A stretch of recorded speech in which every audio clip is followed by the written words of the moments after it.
welcome back to the IESF Western Europe Qualifiers, where we game to close down 33 teams into 9 spots for the championship a bit of the ways down the line. Besides me to do it, we've got none other than Squid rolling it back a few years to bring you through it all. Yeah, I'm excited. This is my first one back in a little while. We've obviously got 2 best of 3s coming at you on this specific broadcast here today. Anthran, who are you most excited about seeing? Just like throwing you a curveball right off the bat. Well, obviously, the elephant in the room is that I believe we have North Macedonia coming off of back-to-back wins, so I think that's a little interesting, but if you want a little more tame of a result than that, I think I've got my eyes on Germany, considering they may be the most experienced of all these teams in the bracket. They're the most well put together, besides, I believe, Slovakia. Other than that, they've got most of the players from Big Academy in Slovakia. They're also a team. There's Sampi for the most part. Then you've got a couple others in the mix. I mean, you've got Richie on team, I believe, Belgium. So it's not like there's not experience on a lot of these teams, but I think we're going to see a lot more chemistry from some of the squads like Germany, like Slovakia, like North Macedonia. Yeah, we were talking about that German roster a little bit today, right? And you've just got a bundle of experience off that coming through all of these online tournaments. They're playing all of the time under the Big Academy roster. You might see a couple of names sort of mix and match out of these specific teams, but that's definitely one to look out for. Obviously, like playing today as well, so we're going to see their form really soon into this tournament. Because there are 33 teams taking center stage, we kind of get to pick and choose the best of the bunch, right? So if there's a weaker game, a weaker field, that won't even appear on the stream. We basically pick from the creme de la creme. Yeah, it's exactly what you want to see. And I've got my eyes on what this Belgium team can at least put up as a response, because as I mentioned, Richie's the highlight of the bunch. He's one with the most experience. That is, if it's the Richie I'm thinking of who's playing currently on Entropic, well, sure, it's not the greatest of results they've had on that unit in totality. It's not like he's a bad player. In fact, he's the highest rated player, the best looking player on that team. So I've got some high hopes in him. I just don't know what I've got in the response for the rest of them. There's not too much to go off of here.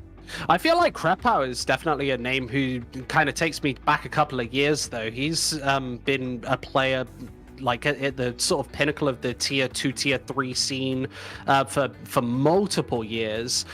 So I want to see what he can do in the server today, coming in with a little bit of experience. Obviously, these international rosters give you a little bit more flavor, maybe less tactics, and it might just be interesting to see, okay, without all of that preparation, without really having all of that time on the practice servers, what are you going to bring in? What is your sort of raw form? Like, these are going to almost look like matchmaking games, and face it, pugs, because they're not going to have the depth of experience as a roster to just come in flying colors. Which is why even more I have my eye on this team, because you say it's going to look like a matchmaking game, but I think that's an interesting point, especially against a team like Big Academy, essentially, in Team Germany. As I mentioned, most of them have played together. The ones that haven't did before. Hyped is the only one who's not currently on the Big Omen Academy team, and that's because he's on the main roster. So where do you think they picked him up from? I'm intrigued to see what the counteraction is against this team, because I don't think it's any secret to say right now, on paper, they should be the favorites, but you can't really base everything off of on paper. Yeah, and you've already sort of like teed them up already. This is the German roster we'll be seeing in the server today. You spoke to me just before we started about Sin and Sky, these sort of like 2 young guns who come into this roster. Obviously, this sort of German team has a history of picking up Big Academy players and putting them into the main roster. The actual big main team hasn't had the best results over the last year, really. So you will see mixing and matching out of those rosters, and it gives some of these tier 2 and tier 3 players more of a chance. I don't know if they'll be taking results from these tournaments specifically into account, but every little helps, right? you need that experience. You need an experience playing against a variety of rosters if you're going to really sort of carry yourself forward. So I want to see what they can do in a game like this, where it is a looser, more flashy. You'll see just individual plays a lot more. You're not going to see the same sort of regimented style of play. Maybe that's something that Germany is going to sort of bring to the table today, with more experience playing together. It isn't that mix and match that we were talking about earlier, but potentially, well, there is the potential there, right, for much more firepower to come together to be more than the sum of their parts. Yeah, and I think this also kind of relies on the maps we go to, because I think you're pretty much hitting it right on the head with the fact that you're not going to see the depth from Team Belgium that you are from Germany. So they're going to have to make up for it somewhere, which I think just instantly, if you look at it from a maps perspective, levels out a couple that you probably just simply won't see. I don't know if we have the vetoes ready, but taking a look over at them, it's rather interesting to see the course they've gone with it. I guess not surprising, but it more so lives up to that point, though I don't really know what the specific win condition is going to be for a team like Belgium, because it feels like it's more a chance of Germany not really showing up, or maybe you see a couple of shots missed, maybe Pipes doesn't get as comfortable as you'd want to see him before on this big academy team instantly. Maybe it's two different notebooks, because you remember and you talk about how sometimes Big isn't unknown to bring players from the academy squad to the main lineup. Well, that still doesn't mean they're the same team, right? The academy squad, they could be playing one way, Big could be playing another, Hype may not match up with them, and it could just be two different styles of operas too, right? Big Academy, they're playing with Sensei. He's a lot more aggressive of an opera. I'm not too sure if that's what they're going to see out of Hype, instantly bringing him back in. But there's also not just chemistry in the entire team in general. There's chemistry with a couple of these players. If you hook them up piece by piece, Sin and Sky have both been together for so very long, even I believe beyond the Big Academy team, that they've had so much confidence on this academy squad, they've flown them out to the United States. Like, everybody heard about that. They've literally been to a LAN out here. There's a lot of faith placed in this roster. And again, it's just faith I can't place in the other for Belgium. I'm not sure how good it's going to look, because I feel like even at their best, they shouldn't be putting up as much of a fight against Team Germany. I don't think that's a crazy take to have either. No, I don't think. And building on your point that you said previously, that's why they go back to these standard maps, right? Mirage being the pick from Belgium, I don't think that that's very sort of surprising at all. And then Germany going towards Vertigo, a map with a little more tactical background. They can fall back onto their big experience. And then Ancient being the sort of middle ground handshake, which it doesn't sound like you think they're going to even get to Ancient, right? Feels like you're sort of propping this one up for a 2-0. Thinking that like Vertigo is going to be a stronghold map, and Mirage is where they're going to be tested. And if Belgium are going to come out with an upset here today, it's kind of all about Mirage, right? Like, they have to survive up until Ancient. I mean, the problem is, like, I guess they've teed it up well to at least allow themselves the potential for a 2-0, because I honestly think if we go to Ancient, it's going to be hard to contend against a team like Big Academy. Ancient, it can be favoring to CT side aggression at times, but you also need to know what you're doing. You need to be well put together. You have to have your flashes on point. It's not like just willy-nilly hucking a flash over house is going to get you map control. You've got to place it properly, and that's going to be a big X factor moving forward. Vertigo, a little more puggy of a style, so could benefit them, might not. Mirage, though, is where we head first. Yeah, interesting. And, well, the shot's already coming in. Window, that's going to be the target. A's taking map control just incredibly speedily. Nobody's hanging around before the A site's targeted. And they've quickly crunched, and I don't know if there's much to hold back up now from Germany. This is a nice pistol from Belgium. Alex still wants to push the envelope here, too, as they've spotted a couple heads in CT spawn. No commitments yet. Process needs to make the first move, and one kill won't be enough. Not even dualies to come back into this one. And with only half HP, I don't think Arrow's going to be acquitted for this task. He's got a smoke. That's about it. Even doubling up on a crossfire towards Khan and Jungle isn't going to be all that favoring. It's planted for them. They have map control. They've spotted the last. And the only hope at this one is maybe a smoke and a ninja defuse atop of that. But how low he is, you only got to put in one shot. A's knows he's not on it. Doesn't even bother giving him the kill. And at this rate, this one's already locked in. Signed, sealed, and delivered. It's an upset on the pistol to kick it off. Kind of shows what mood they're in, right? Blistering pace down mid, just taking that A site incredibly quickly. Germany didn't look like they had watered off their eyes yet. And that bomb goes down before you can really say anything. Belgium just taking it really cautiously as well in the retake scenario, having everything blocked off, nobody over peaking, looking incredibly sound, and that allows them to get out these rifles first. Better buy for them. Let's see what they do with these two snipers on the defense. I'd expect one to fall alongside mid that gets nicely smoked off. Krapow taking map control, real estate firmly acknowledged with this Mac 10. Just trying to jest for a little bit of map control in the early portions of this one. Not taking any unnecessary risks to the Deagles. How powerful they can be. Tag though. Alex, you talk about not wanting to take risks, but already it seems like he's taken too much of one. That's something that could potentially be abused by Team Germany. They'll mollied off Cat. Won't have to worry about that scout for much longer. Well, maybe that one, but Process is still certainly a factor. And this only gets more deadly now with they have ramp control. Slowly wielding back space in the apartments. The MP9 looks to get close, and finally we break the mold of the opening duel. But that's one of the Deagles. If there's any gun you're okay with losing this early on, it is that. But you've still got to get through Arrow's MP9, and I don't know if they have all that much reinforcement in the apartment. So for now, this could be a pretty deadly crossfire as the scouts continue to rain a couple of bullets, though they won't land. Arrow's MP9, what can it possibly do? The one won't be enough, and with the site compromised, you might just look to save this one round. Alex J is low, so it's not an improbability. Now, Arrow's the key fight there, right? And I'm not sure that they're actually going to go for this unless they find an opening pick incredibly quickly. Along with the smoke going down, maybe the AK-47, take that into round number 3.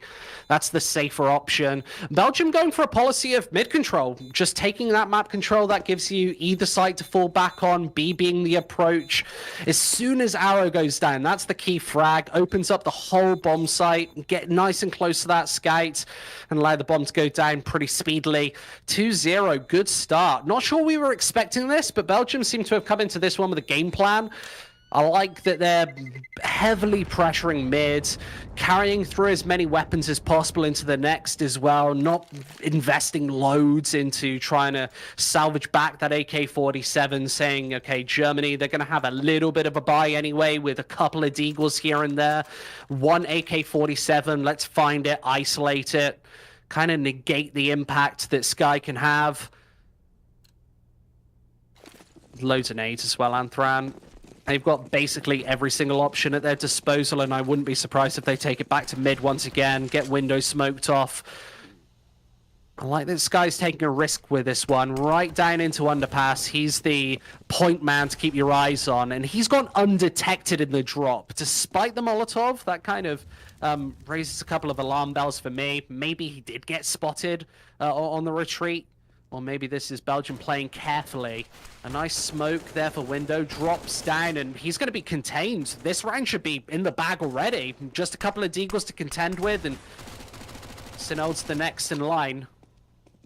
On control taken too as they go up catwalk. Richie doesn't seem to struggle in dealing with Arrow. Now the only actual gun you've got left is a scout. It's not even on B, so you can just path your way up. There's really no risk. Maybe a couple of trades in order from Process, but trades won't be the end-all be-all. And even though they've spotted the bomb, I don't have the highest of expectations. They could go for this, right? You don't really gain much out of saving. Well, I guess maybe Hyped could, but now that you're in a 2-on-2, I feel like you're more favored than any, as they're both split up, one from Cat and one from Market. You rely on Hypes to get you back into this retake. At most, Process is doing you a couple of tags, but you have no idea where they currently are. And note, he holds this down flawlessly, not even landing the tag. This one should be put to bed. Instantly done for Belgium as they hold off the retake. And that could have been big. Hyped. Had he saved the AK, he'd been more warranted to grab the op. But I guess he's going to get it anyway. If there's anyone you want to decide that outcome, it's definitely him. But this is a good start, as you've mentioned, from Belgium. They're not scared to get aggressive, and it's not even like the spacing is poor, which I kind of expected to see. Yeah, and they've got a game plan, right? They're trading off one another. They're taking map control assertively. You saw them isolate the AK-47 in underpass, which was the point man you instantly had to take down if you wanted a guaranteed third round win. And back to mid once again. If it ain't broke, don't fix it. Sending 3 that way along with the bomb. That gives you all of the options at your disposal once you smoke it off. Doesn't guarantee that you get the opening frag, though. That's hyped instead. An AWP sort of fired back in the other direction. That's one that they're going to have to contend with now that we're getting into the meat of the half. Richie just taking some space in between these smokes. Wants to be unpredictable. Silence speaks volumes. They know exactly what's going on right now for Team Belgium, especially with the info that Hype's just gathered on the apartments. He's seen nobody here. In fact, they may just leave him solo B. Process, you can already see him start to cheat in on the rotation. So again, big, well, they don't necessarily have the man advantage. Team Germany, they know what's going on, and that's exactly why Process finds that kill. Obvious is the push in jungle, and now they hang on to some more map control. Germany now fielding a slight advantage.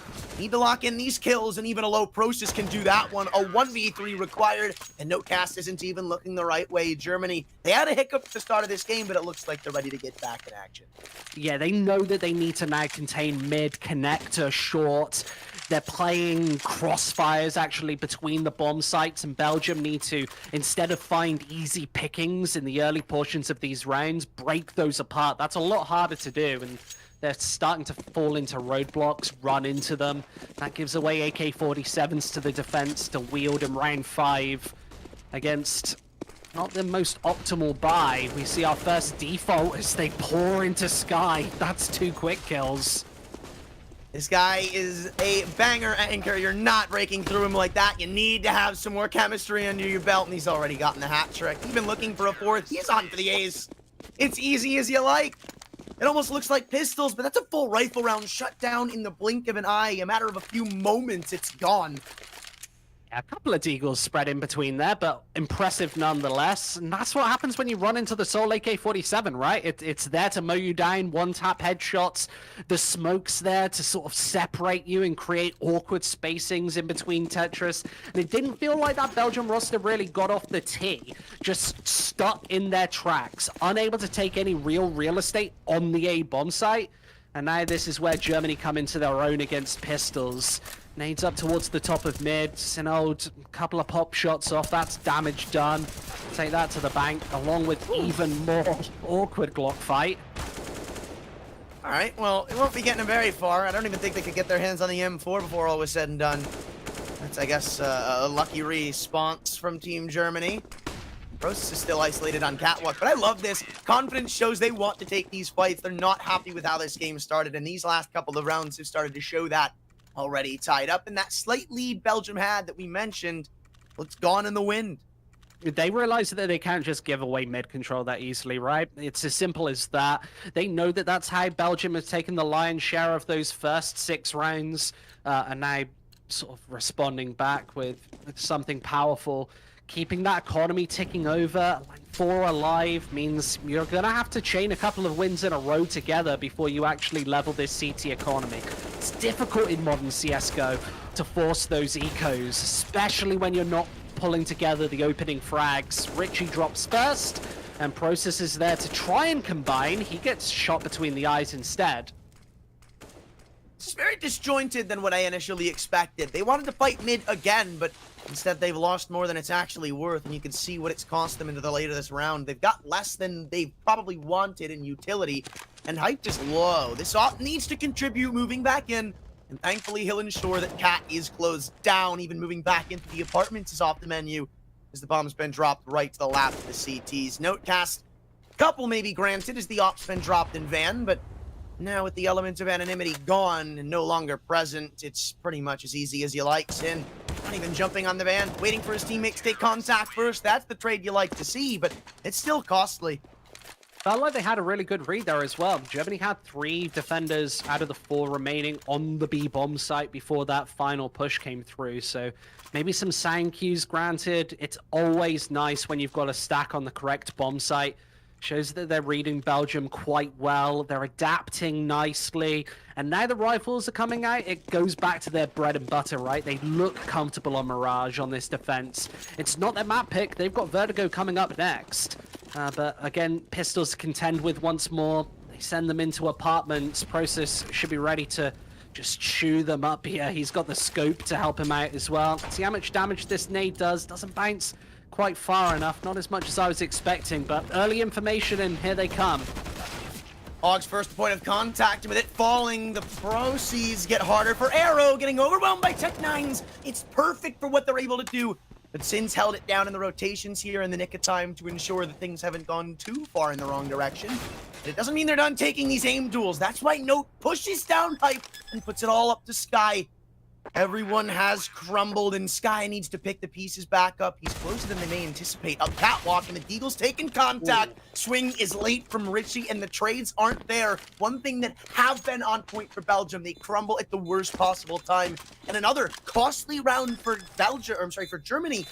They win it, sure, but these are going to start to add up, because now you've got the rifles coming out, and now there's a few identifiable weaknesses towards this B play. We've seen a couple of times they've gotten way closer and way further than they should have. And it's Sky to bail them out of trouble again, right? On the A site being just such a solid anchor.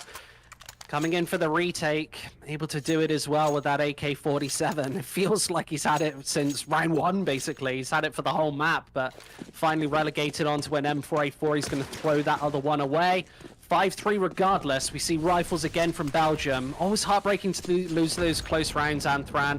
Instead, mid-control, and feels like Germany know exactly what's coming. 2 quick kills, and there's Alex. That one's fast. Sends it into B, and, well, Richie's got to be the point on this. He is. There's a headshot.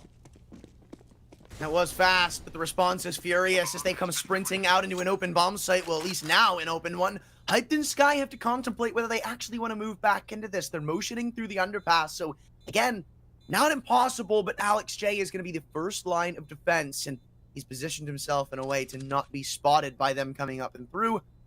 After not being given anything, this should be a save call. But even Alex J wants to put pen to paper further. That op is going to be something that you may not be able to keep bringing out for very much longer. Yeah, they definitely had those steps under underpass as well. Like, it was absolutely telegraphed. So Krapau's going to try and chase down this final rifle. It is the costly AWP, and it doesn't look like Sky's going to get away with it. Back turned. Easy as you like. Belgium do put another one on the board, but this shows the sort of imperative to chain them together now. Otherwise, they're going to start slipping in this first half. Money's low, pressure's on. Here come the rifles for Germany. That AWP making a reappearance once again. M4s all around. It'll be full utility coming into round 10. As Belgium, let's see what they've got in the locker. It's been a policy of relentless mid-control for the first sort of 9 or so rounds. They basically haven't taken their foot off the gas. Feels like we're only 5 minutes in. And once more, sprinting into the connector. Richie cautioned away. Some quick shots through that smoke. Takes him down to just a tickle of HP. And Krapau needs to respond as well. Kills are just flying through. That was the A site pretty much taken down in a matter of moments again. They've only gotten 1 kill in a response, and that's towards mid. It's not like there's still anyone to fend off an A approach, but for now, they haven't actually gone in. So Hype's moved back through, motioning with the op to try and close this down, or at least plug the gap just slightly. But you can see how cautious Germany are of this B approach. This has usually been the late round target for Belgium, so I'm not shocked at the amount of pressure they're putting up, but I'm not shocked anymore to see that we're going to be a bit quicker about how they go into one of these sites. You've already dealt with that cat approach. You know that's a majority of their presence. Well, I still may have something to say as they both flow back in through CT spawn. I don't know if they're going to be able to plant safely. I think they assume that they've got this part of the map, or at least they're going to fend it off with Krapau holding. But the retake doesn't seem to be too much in order. You've got the kit on Arrow and a handful of utility, but this first kill means the world. And having dealt so much damage to the player in Firebox, a lot falls on the shoulders of A's. Moving all the way around through Palace, it is still technically planted for him. But this will be very linear if they find the kill into Krapau first. Even stick there for a moment, but no, just a tap. Krapau showing the signs of where he is as both T's now aimlessly spam into a smoke with nobody currently inhabiting, tapping it again, but there's just too many bullets to dodge. It's a bullet hell for Team Germany as Belgium hold down the post. And a little too close for comfort there, Anthran. Bomb goes down pretty early. Feels like you've got a chance in that retake scenario, but just chaos within the smokes. And able to level it up there. 5-5 is where we find ourselves. Not enough money to go for a reinvestment, though, here in round number 11. Absolutely nothing invested there. You see a Deagle coming out. That's basically all she wrote for the purchase. And Richie's going to catch it early, not knowing that there's a second up there. There's Sky to mop one away. And the next is actually the AWP. So Alex has to be really careful that he misses the next shot, which he absolutely doesn't. Able to fall back safely. Just wants to keep hold of the AK-47, though. Don't want that getting into enemy hands, becoming a nuisance later in the round, later in the half. Still got plenty of time to hold on to this one, and that's where the bomb's going. So as the pistols circle in, hyped, might be the only real nuisance on this A-bomb site. Process should be easy enough to take away. Flank is underway as well, so Germany know that this is coming, but with a severe weapon disadvantage, I can't really see them doing all too much. They need the headshots to come thick and fast. And well, Arrows find one in the back lines. This may actually force them into an uncomfortable take that they didn't seem too ready for. Now these pistols on the A site, now this crossfire, it's even stronger. You've got to clear out Hype, and so far it doesn't look like they're too head over heels to do so. It's a lackluster one. Alex J gives a kill to the P250, and a Dink will line it up to a potential 1v1. Time needs to be bought, and it's perfect. Arrows come round the world to shut it down on the cross. A's not ready for him to have rotated in. He still thought he was on the back lines, but instead, they get shell-shocked on the anti-eco. Took too long, took too many different tosses and turns, and they get punished for it. Germany didn't let it go under the radar. A couple of guns recovered too. It's the best you could have hoped for. And you absolutely can't afford to lose those ones. Arrow just causing an absolute nuisance in the back there. It only takes one Deagle to throw Belgium completely off pace. You said it threw them into an uncomfortable situation, and it's threw them into a position where they've given away the lead. AWPs, rifles, is hyped with one of them. First kill going his way. And they're back onto pistols themselves. Alex with the only real investment of that Scout. One tag, it's not enough. He needs way more in this one if they're going to pull this back. And Krepau might be the sort of difference maker in window. There's a quick kill, but quickly traded back. That's important.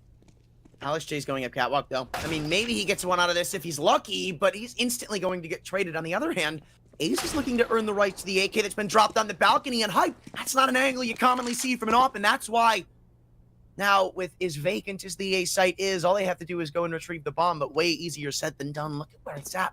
Top mid. They're pretty much going to have to give up all the map control they've already fielded just to try and win the round. Ace has stuck himself into Firebox, though, so he's got a pretty nifty post plant. Oh, no. That might be the round done, though. Arrow, his aggression, his finding out of information just told them exactly what's going on, why this is taking so long. And I was questioning why Process was continuing to move forward over in ramp, but now he's just going to join back up with Arrow. Get these trades, start to whittle away at the timer again. Barrel spotted, though, and this trade's going to be lackluster. Process never swung. He lets him go back to T-spawn, and now he's going to get activated on from this firebox angle. He knows that somebody had to go and help him out. He knows Process went to join up, and because of it, it's linear. You know he's coming back through con. Right That's back at you. Belgium steal it. That's an absolute disaster. Head must be in the gutter at this point. So many of these rounds have been so close, and to be fair, it's gone either way in the clutches. Belgium finally pulling one back, but that's nowhere near good enough. Like, Mirage is such a rudimentary map that, yeah, not knowing your angles, it's such a weird situation. Spotting the bomb in no man's land, you feel like Germany have that one on an absolute silver platter. Apparently not. Sending it back towards mid. This one-trick Belgian pony. They do it again, and, well, there are Deagles in the mix. Damage done on both sides, and we find ourselves on a fairly even man scenario right off the bat. They're going to send it towards B, where Germany have two players practically waiting on shorts. But how long is it going to take to telegraph this one? Arrow's going to send it in with the 5-7, but no footsteps yet. And I love this contact play. You don't want to give away the confirmed information, but you've given away your head, and Arrow will take it with glee. A 5-7. Well, maybe it's not the best of pistols at long range. At close range, you better not hedge your bets against it. Easy one tap for him, and walking out. These rounds have been so back and forth. Germany, they can't catch a break when it comes to convincingly winning one of them. but they're still taking them multiple at a time. It's not like it's one and done. Every now and then they'll drop the ball, but it's surprising to say that with how inconsistent they've been, they're still up. Yeah, they are still up, and they've been maintaining some modicum of control throughout the half, right? But not enough to put together that convincing CT side that we really thought was going to come to fruition. Belgium going back to basics with this A execute, sending Krepow, I suspect, through the underpass. And Hyped is already going to sniff this one out. Here come the AKs. Nice opener. Notecast, he's not done with that one though. Double entry in as nobody seems to stop him. The first AK going up is all they really need, and continuing to solidify of where this push is actually going. There's been a kill at B. They have no idea if they're going A or not. And in the heat of the moment, Process has no idea which way to even look at. As soon as he moves back towards A, he's just caught sidelined by Alex. What a great round from Belgium. And that's what I'm talking about, matchmaking rounds. That is straight from the Faceit servers. Walk out a ramp, get the headshots, just win the round, 5 kills, no need to even plant the bomb. Germany looks kind of out of bounds there. They didn't really realize that that one was coming in so quickly. Feels like they've been startled one too many times this half. I don't think that they're going to be too happy with it. Sends them back onto pistols for round number 15, where Belgium are not going to let up on the pace even one bit. Straight through, but not much damage done onto this defense just yet. It's Richie who's taken the brunt of it in the early portions of that mid-engagement. Remember, this is just pistols. So hunker back, solidify some sort of push, maybe onto this B bomb site, but this is where Krepow's been lurking basically the whole time. This time taking damage though, and another pair of headshots coming through, and another one. That's unbelievable. Right over the top of that smoke, even more coming through. This Deagle, it's been an absolute disaster. Right at the end of this half, Anthran, and it looks over. It is a breakdown from Belgium in the 15th, and for Germany, it's a bit of a relief of pressure. You were worried if they were even going to come away with a lead after the 5 that they had brought into the round, but then we need to realize that's their 3rd eco win of the half. I said it looked inconsistent from them. It's kind of symbolic with the way they've won some of these rounds, and they've, for some reason, had the most consistency when they're on pistols. Yes, it's been one of the more scrimmy halves that I've seen in a very long time, right? Just like back and forth, left and right, pistols. How many anti-ecos did we see fall by the wayside there? Probably like 4, 5, like on both sides. 1v1s, just left, right, and center. Now, maybe a little bit of normalized establishment here, as it's another mid-control round. Left and right, just a flurry of kills, but it's Germany on top, Anthran, as Neo just doesn't have any health left. He scurries back towards the CT spawn, but they also know his location as well, so they can circumnavigate him, throw nades even into the B site. It's over before it even really got started for Belgium. As Germany, I feel like that's going to be a really important pistol round win. It gives them money going into this second, and we've got to see what Belgium looks like as the defensive side. Sometimes you see these really back and forth first halves, and then an attacking side just take it away, breeze it to victory. And this is where you would expect Germany to come off with something special, right? Like they've drilled these tactics on their T side, so let's see what they're made of against some pistols. I'm expecting a really clean round here, taking mid control. The smokes look perfect, so that's going to buy them so much real estate, and Belgium just don't even have any information yet. They're going to have to sit back behind these smokes, wait, watch, and see. Oh, already they've been handed a MAC-10. Put that one in a bow tie with how much of a gift it looked to be, or maybe it was just a scout play, but in the end, it seems like the AKs will do the heavy lifting up catwalk. Sky, not much of a difficulty. It's just like a knife through butter as he splits apart the defense on the B site. Ooh, all right, hold up. Richie's still looking to make this one a bit of an expense. One more kill and it's worth. Honestly, it's already worth. What are you going to say? No? But even he's getting flanked. So there is an individual to be found in Process over on jungle. However, it's a pistol. I don't know if I have the highest of hopes. Still doing a lot more damage than I thought. In fact, even demanding respect of the sidearm as Process ran out in the primary. But still, even with the Glock, he seems to have an advantage just in the skill level.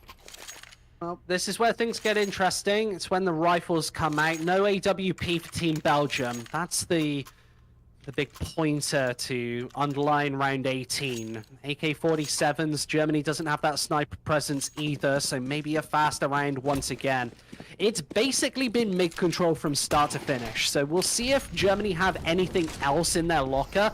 But once again, the standard smokes and mollies coming down, Process taking map control, and it's the M4 to try and respond. Richie, he's been trying to take this map control from the very start, jumping through smokes. It's absolutely crazy, Anthran. This is a puggy CT side. I mean, you said it earlier, this is a round straight out of a Face-It game.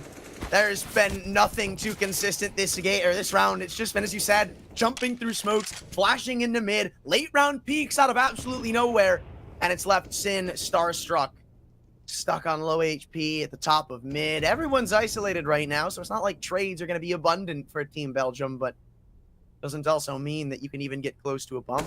Actually, maybe you can. Now with that kill under Richie, the closest towards A is pushed in through ramp. Krapow, a question now to ask himself if he wants to go back and clear out these angles or if he wants to just try and play the post. Well, for now, Sin still hasn't committed one way or the other. You've got to walk through either A's or Krapow. Pick your poison. It's not favoring. I guess you got the AK, so there's always the potential of a one-tap. Slowing down the pace a little bit, though. Plenty of time to play with. There's no reason to make some out-of-pocket play yet. And I love the way he's played this.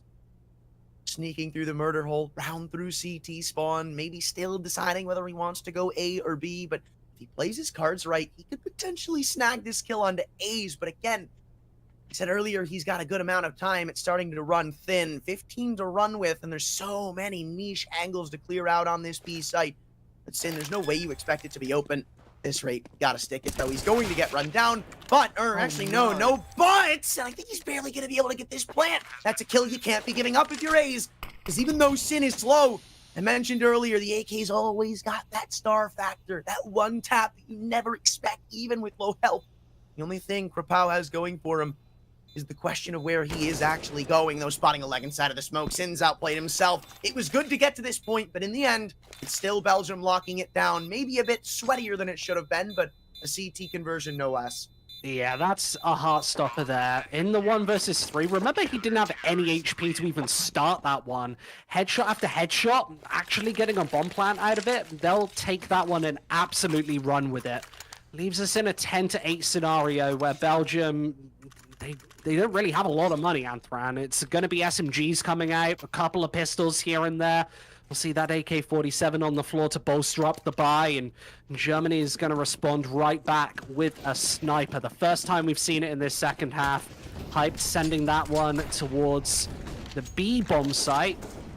Likely just heading out for the jump spot, seeing if he can catch Neo off. Hyped. Oh, actually does find one instantaneously. That's underpass. Completely taken control of. They need to now respond towards the A bomb site, which is totally open, but they don't have a C4 to take there. It's towards the top of mid, Anthran. Another crazy round. They just left it away. They don't need it. It's insane to see the confidence now again from Germany. After having had one close round, you can see a newfound pep in their step after one good conversion, or at least close to it. But A's made a mistake in the last. Now he has an opportunity to make up for said mistakes. And he's going to find the timing on the window player, but this presents a big problem now of do Big even still bother going towards A, or rather Team Germany. This is the big duo, though, Sin and Sky, who I hyped up coming in. I love this call. It's brazen. They're still just going to walk out. They feel like A's is going to get in his own head, and boy, are they right. He's on the wrong side of the world. This is a long rotation, and it makes you question whether it's worth going for. Sky's got low HP, so that's the difference maker in this one. I don't know if that's been calmed over, but needs to hightail his way in, and, well, he's decided not to. Going to take the AK-47 through to round number 20, Anthran, and well, there's the AWP. That was dropped just seconds into the round. Can't have that. You can't have that, man. I mean, there have been very quick opening engagements in basically every single round that we've seen. Like, it's been kind of crazy from start to finish. You know, one person we haven't heard much from is Hyped, which is kind of surprising. Because, I mean, I mentioned earlier it could potentially be, you know, two different train tracks here, but he's still, on paper, the most experienced and, stats-wise, the best-looking player on Team Germany, and he's not really been much of a factor. No, and I feel like that comes down to the pace of the game, where True. it's been so fast and in your face, he hasn't been able to create the range with that AWP to really be too effective. So we see our first tactical timeout. Going to be discussing what to do in round number 20 here. I think they do need to change things up, though, because Belgium are just a couple of moments away from maybe wrapping this one up and enforcing an even scoreline. So this is when exactly to dig the strategy book out, maybe go towards an A default or something more standard, something that's going to catch Belgium off guard in your locker. Germany, again, they've been playing mid-control as well, basically like most of the time, and Belgium have been fighting it. Nobody's given away that portion of the map at all.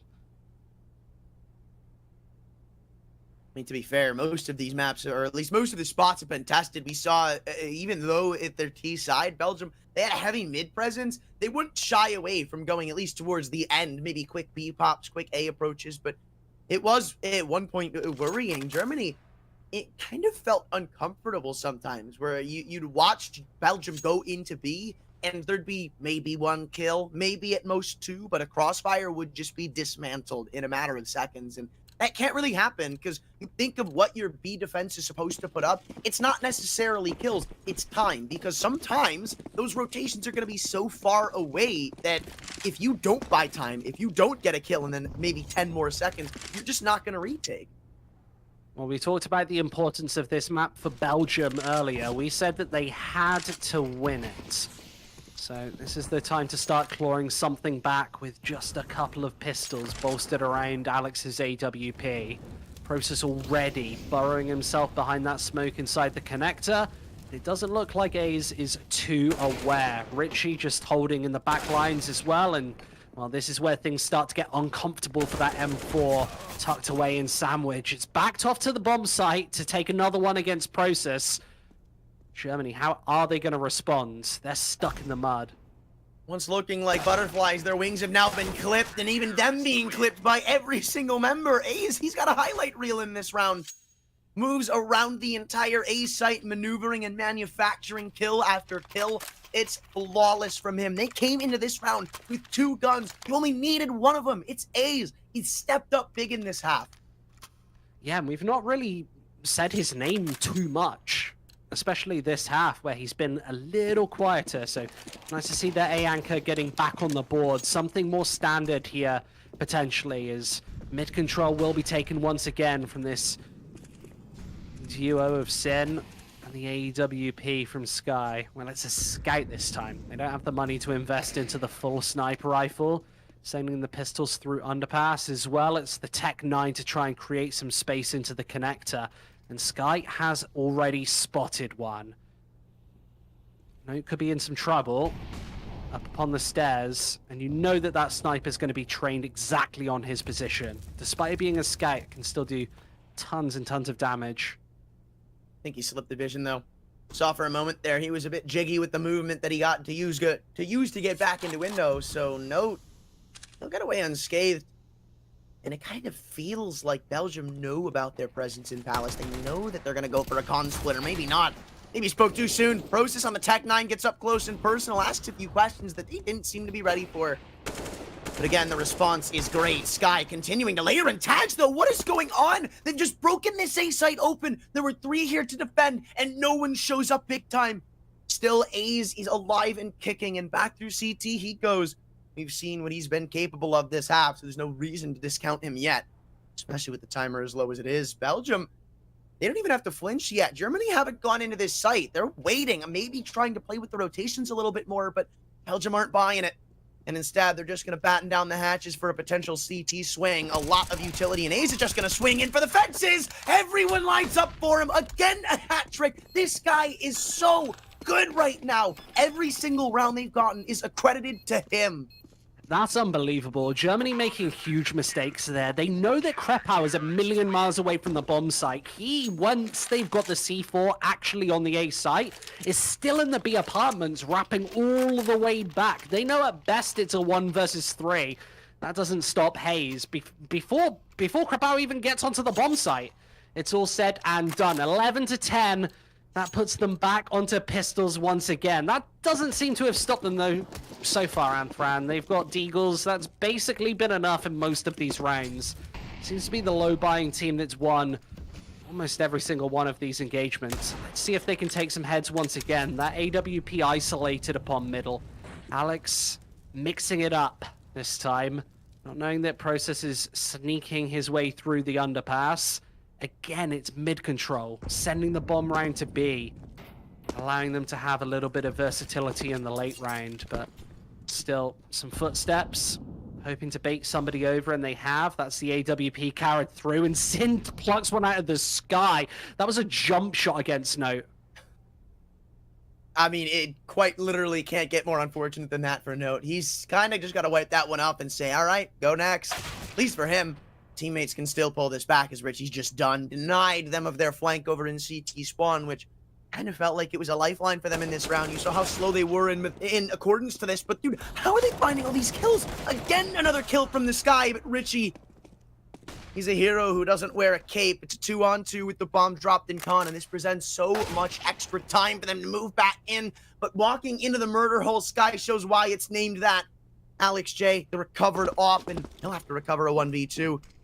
But you can assume safely that he's rotated towards A. I love what they've gone for right now, but maybe taking a bit longer than he should. At this rate, you might as well just go through spawn. He's actually going to get cut off going up catwalk, or maybe not. Now, with the movements heard, Alex J, he may get plucked in from the window. They're trying to position themselves in a crossfire, but this guy actually never left. Looking for the third as he runs into the barrel. It's again the low buy rounds to sneak it away. I don't get it. It might as well just stop buying rifles at this point. And that's so smart in the 2v1 as well. They're hyper-aware that Alex is poised on mid. They set up that cross shot, securing round number 12. It's AK-47s once again in Belgium. Back to scraps. You don't see the FAMAS utilized as much nowadays. For my money, it's probably weaker than the MP9, but on a map like Mirage, sometimes you need to whip it out. Mid-control again. AWP trained, waiting for a shot to come through. He won't be seeing anything, though. This scout is burrowed inside of jungle, just looking up towards Palace, seeing if Alex can capture maybe a shoulder. Won't happen. There's nobody towards that side of the map. Instead, they're towards the bottom of mid, inside of apps. That's where Sin has made his home over these last couple of rounds. Now, time to challenge some of these FAMASes. Oh, up close and personal, Belgium don't seem too weary of finding an opening pick. They've already not only taken that, but stolen away map control. This flank, it's already being built right now for the Belgium squad. And with every second that Germany takes, every second he inches closer to closing this round single-handedly. They haven't stopped with the aggression either. They've still got Note on catwalk. They've still got a spot in CT spawn. They've still got contentions around the board. Note may be granted another free kill, but maybe that's why you don't invest into the FAMAS in some of these rounds. A-split still seeming to be the target for the squad. And Arrow's moving up and in. They haven't cleared Tetris, though. This should be a freebie pick. Yeah, dropping the bomb is the worst thing to have right now. They still haven't even checked the site.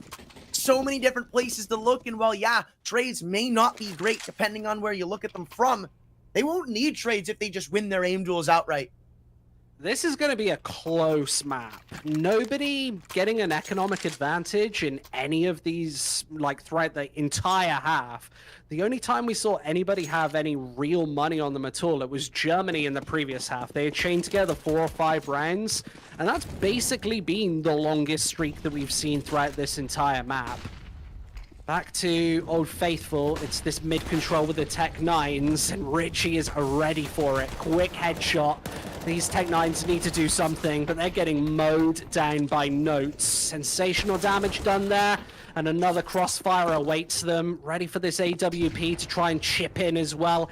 Everybody is here from the defense. What can Hyped do? Couple of kills, offered over, posted, but the shot missed. I don't know if he's ready for someone to have crept out market. He's not. Alex still takes the kill anyway. There was an ace in the hole there. It's not like there was too much worry. I believe Richie had already snuck to Van, so even if Alex J had fallen, instant trade, round's done. Belgium have tied us up, and all the dirty work now delivered is, again, it's back to Pistols, and if they look the same way they did in the last, after having finally thwarted a fast push, they shouldn't be too far off of Belgium's first lead since round 3. Yeah, they've basically not been ahead at all. They've been playing catch-up since the very start. This time they should be able to creep ahead. This isn't the dangerous Eagles that we saw before, and Krepau looks ready for it. This should be an absolute teardown. Quick kills from the AK-47s as the bomb is isolated. Narrow, just a consolation frag before it's all said and done. Belgium salvaging a lead, as you said, first time in a long time. Just one, though, before rifles come out once again in round number 26. Narrow's going to be holding that AK-47. I'm sure there'll be more where that came from. Typed again, an AWP. It's not actually a glass cannon either. He's got body armor, but not many nades. Just the one smoke grenade. They are a little light on utility, so if this goes into a late sort of round scenario, they could be definitely pipped to the post.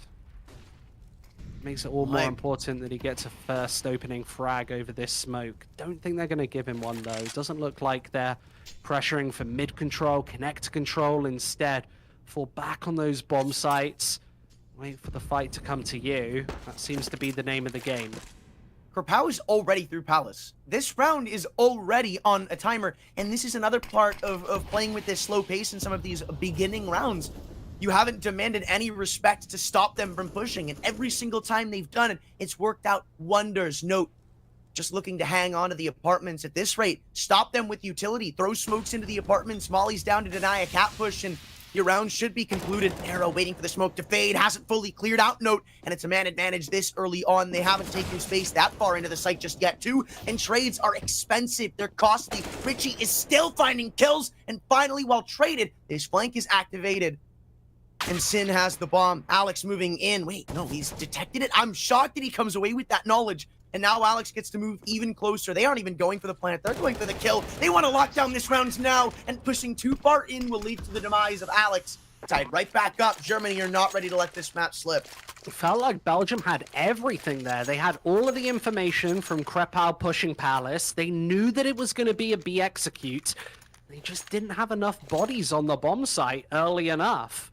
The C4 gets blasted in. That puts the pressure on. And Germany were tying us up once again. I feel like we might even be going at all 30 here, Anthran, maybe even more. What a way to kick off our day here at the IESF. Quick kills. There's headshots. It's mid-control in Germany. They come out on top. Orb shot whiffs, but Sin's right there to take it back. Krepau, they know exactly where he is. Back to pistols. What the? They're hunting for him. They're not even gonna go take their free site just yet. I mean, this is a free 14th round. It's ticketed already. But they still want to go and collect this last. Krepau on half. He's gonna have to fight his way out of this one. I'm not sure why he's so diligent on trying to go up. He could easily just go into T-spawn, put his feet up in a lawn chair, call it done, let him have their 14th and hang on to this M4. But being here, while it doesn't look like they're going to hunt, this is a big risk considering what they're going to have in this next round and considering what it's going to mean. I don't know if it's really worth warranting. But for now, he doesn't have to worry about too much, though this was a really good conversion from Team Germany. One that was required, I'd argue. Yeah, and this is also why they're so eager to hunt this final rifle down. They know how weak the money is just before this one. Krepau's burrowed inside and doesn't need to take any risks, so there's no way they're going to find this final rifle. He'll carry it through to the next, and it will be, I can confirm, the only rifle they have to use in round number 28. We might see pistols bolstering up around it, but that's almost all she wrote for round number 28. There shouldn't be any more to talk of here. We've seen Deagles do so much damage in this particular map. I don't imagine that Germany are going to let another one like that slip. Sending that AWP again into the heartland.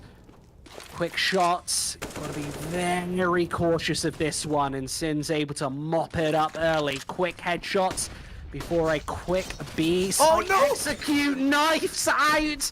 Quick kill, Alex. That's extra money, I guess, but you'd love to see it. They could use that. They could certainly use that. That's going to allow them to invest in op in this next round, and that's big news. That is actually the difference maker. They've got, I think, $2,400 loss bonus, maybe $2,900. So that gives them $5,300. It's not ideally enough, right? But with that knife kill, it's worth its weight in gold. That was almost another one, but Process able to recover.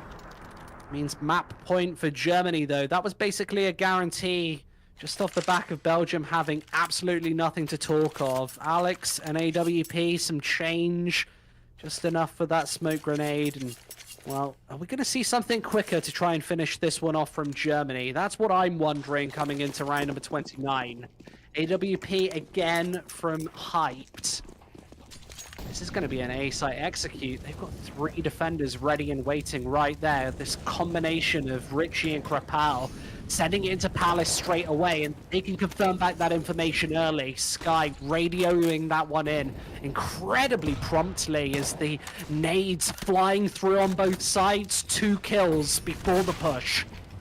I don't even know if you wanted to continue at A, but apparently they do. They found all the kills required. Note and Alex, this is a required retake. This isn't optional. It's no longer in that department, and they want to add insult to injury. They had the knife out, but Sin couldn't find it. Took the wrong path to get there, and still even looking the wrong way. Process's flick is good. That's more of the team Germany I expected to see coming in. It took them a while to get there, but that's a bad wake-up sign for Vertigo. This was a potential win condition for Germany. I said, even if it goes to Ancient, I don't have them favored. I think it's too much in-depth of a map for a puggy team to try and win. And that, honestly, is kind of what we saw from Belgium. It's not like it was bad, but it was very puggy. Yeah, incredibly so. In Vertigo, that's just not going to work out nearly as well, right? Like on a map like Mirage, you can fall back onto the basics. You don't need those in-depth tactics. Know exactly what you need to do on the T side. It felt like Belgium did just about enough on the T side to keep them in the game, and then Germany just running away with it when push came to shove at the very end. That 3-round lead to end the map, basically Germany's biggest lead of the entire series so far, right? 1-0 though to them. That's all that matters. We're going to Vertigo right after this quick break. Don't go anywhere.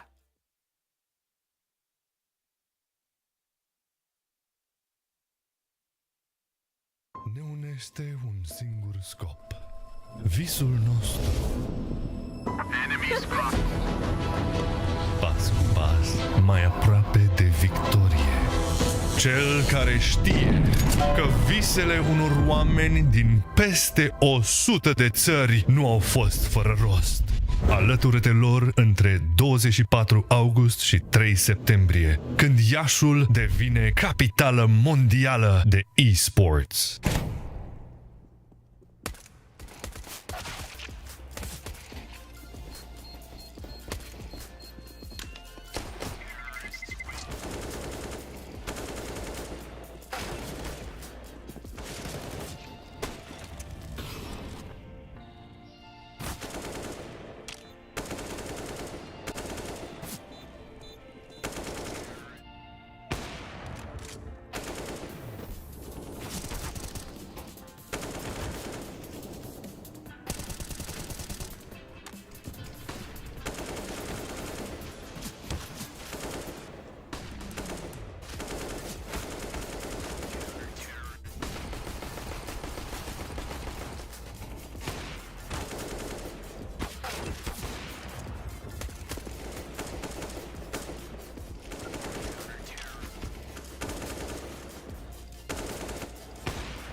And welcome back. Not too long a break, but quite the opposite when it comes to Mirage. A lot longer than we thought it would initially be, and Germany struggled a little bit before closing it out, though now on Vertigo, I think you and I are pretty back down to earth on this one and have our expectations set. Yeah, we thought that the win condition for Belgium was you absolutely need to take Mirage. Like, if you're going to take one of the next two maps, and even that is kind of negotiable, right? We'd still predict a 2-1 to Germany, even if Mirage did go the other way. So now Mirage has gone the way of Germany. You'd think that they're a solid lock to close out this series. This is Counter-Strike and anything can happen, and we've got these international rosters in and a very puggy first map. So I would say that anything still goes, but Germany rock solid favorites. Yeah, I mean, they are a pretty puggy team, and Vertigo can tend to be a puggy map sometimes, but in the same sort of argument, it's not. It's weird, right? You got points on the map, which is puggy. A ramp, if you plug it out, it's not going to be awful for you. But, I mean, if you have a team like Germany with all this experience that's as in-depth as they are, it's going to favor them. It's usually lenient to the team that knows what they're doing, and they are very comfortable on this map. They've taken it off of some of the top dogs in Europe, so what's to stop them from doing it here? Yeah, and the other factor that you've got specific to Vertigo is this multifaceted map, this multi-leveled map gives away so much information. So if you are a rock-solid team like Germany and your comms are totally on point, you're used to playing with each other day after day, you should be very used to that and be able to comm that information over for quick rotates. We saw them a little bit disjointed on their CT side on Mirage, so patch those issues up coming into Vertigo. I think that we're looking at a 2-0 here. That's what my bones are telling me, and they're usually right.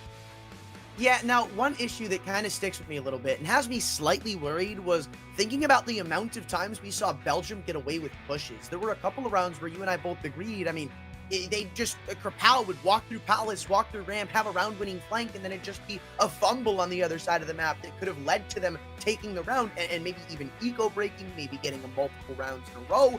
That just didn't come through, but still, it doesn't negate from the pushes, or at least the map control that was allowed, being an error for Big Academy. The pressure was always subconsciously on them almost every single one of their T rounds, and that's not only bad for Big, but great for Team Belgium coming into this map, because look, if Germany let that happen again, Vertigo can be very lenient to finding out what's going on around the map. In fact, one of the ways to play it is finding out which one of the big three are weak. Maybe if they're not holding mid, maybe if they let you get B ramp control, maybe if they don't take ramp on A. There's a lot of ways this can blow up in your face, especially with how quick flanks are.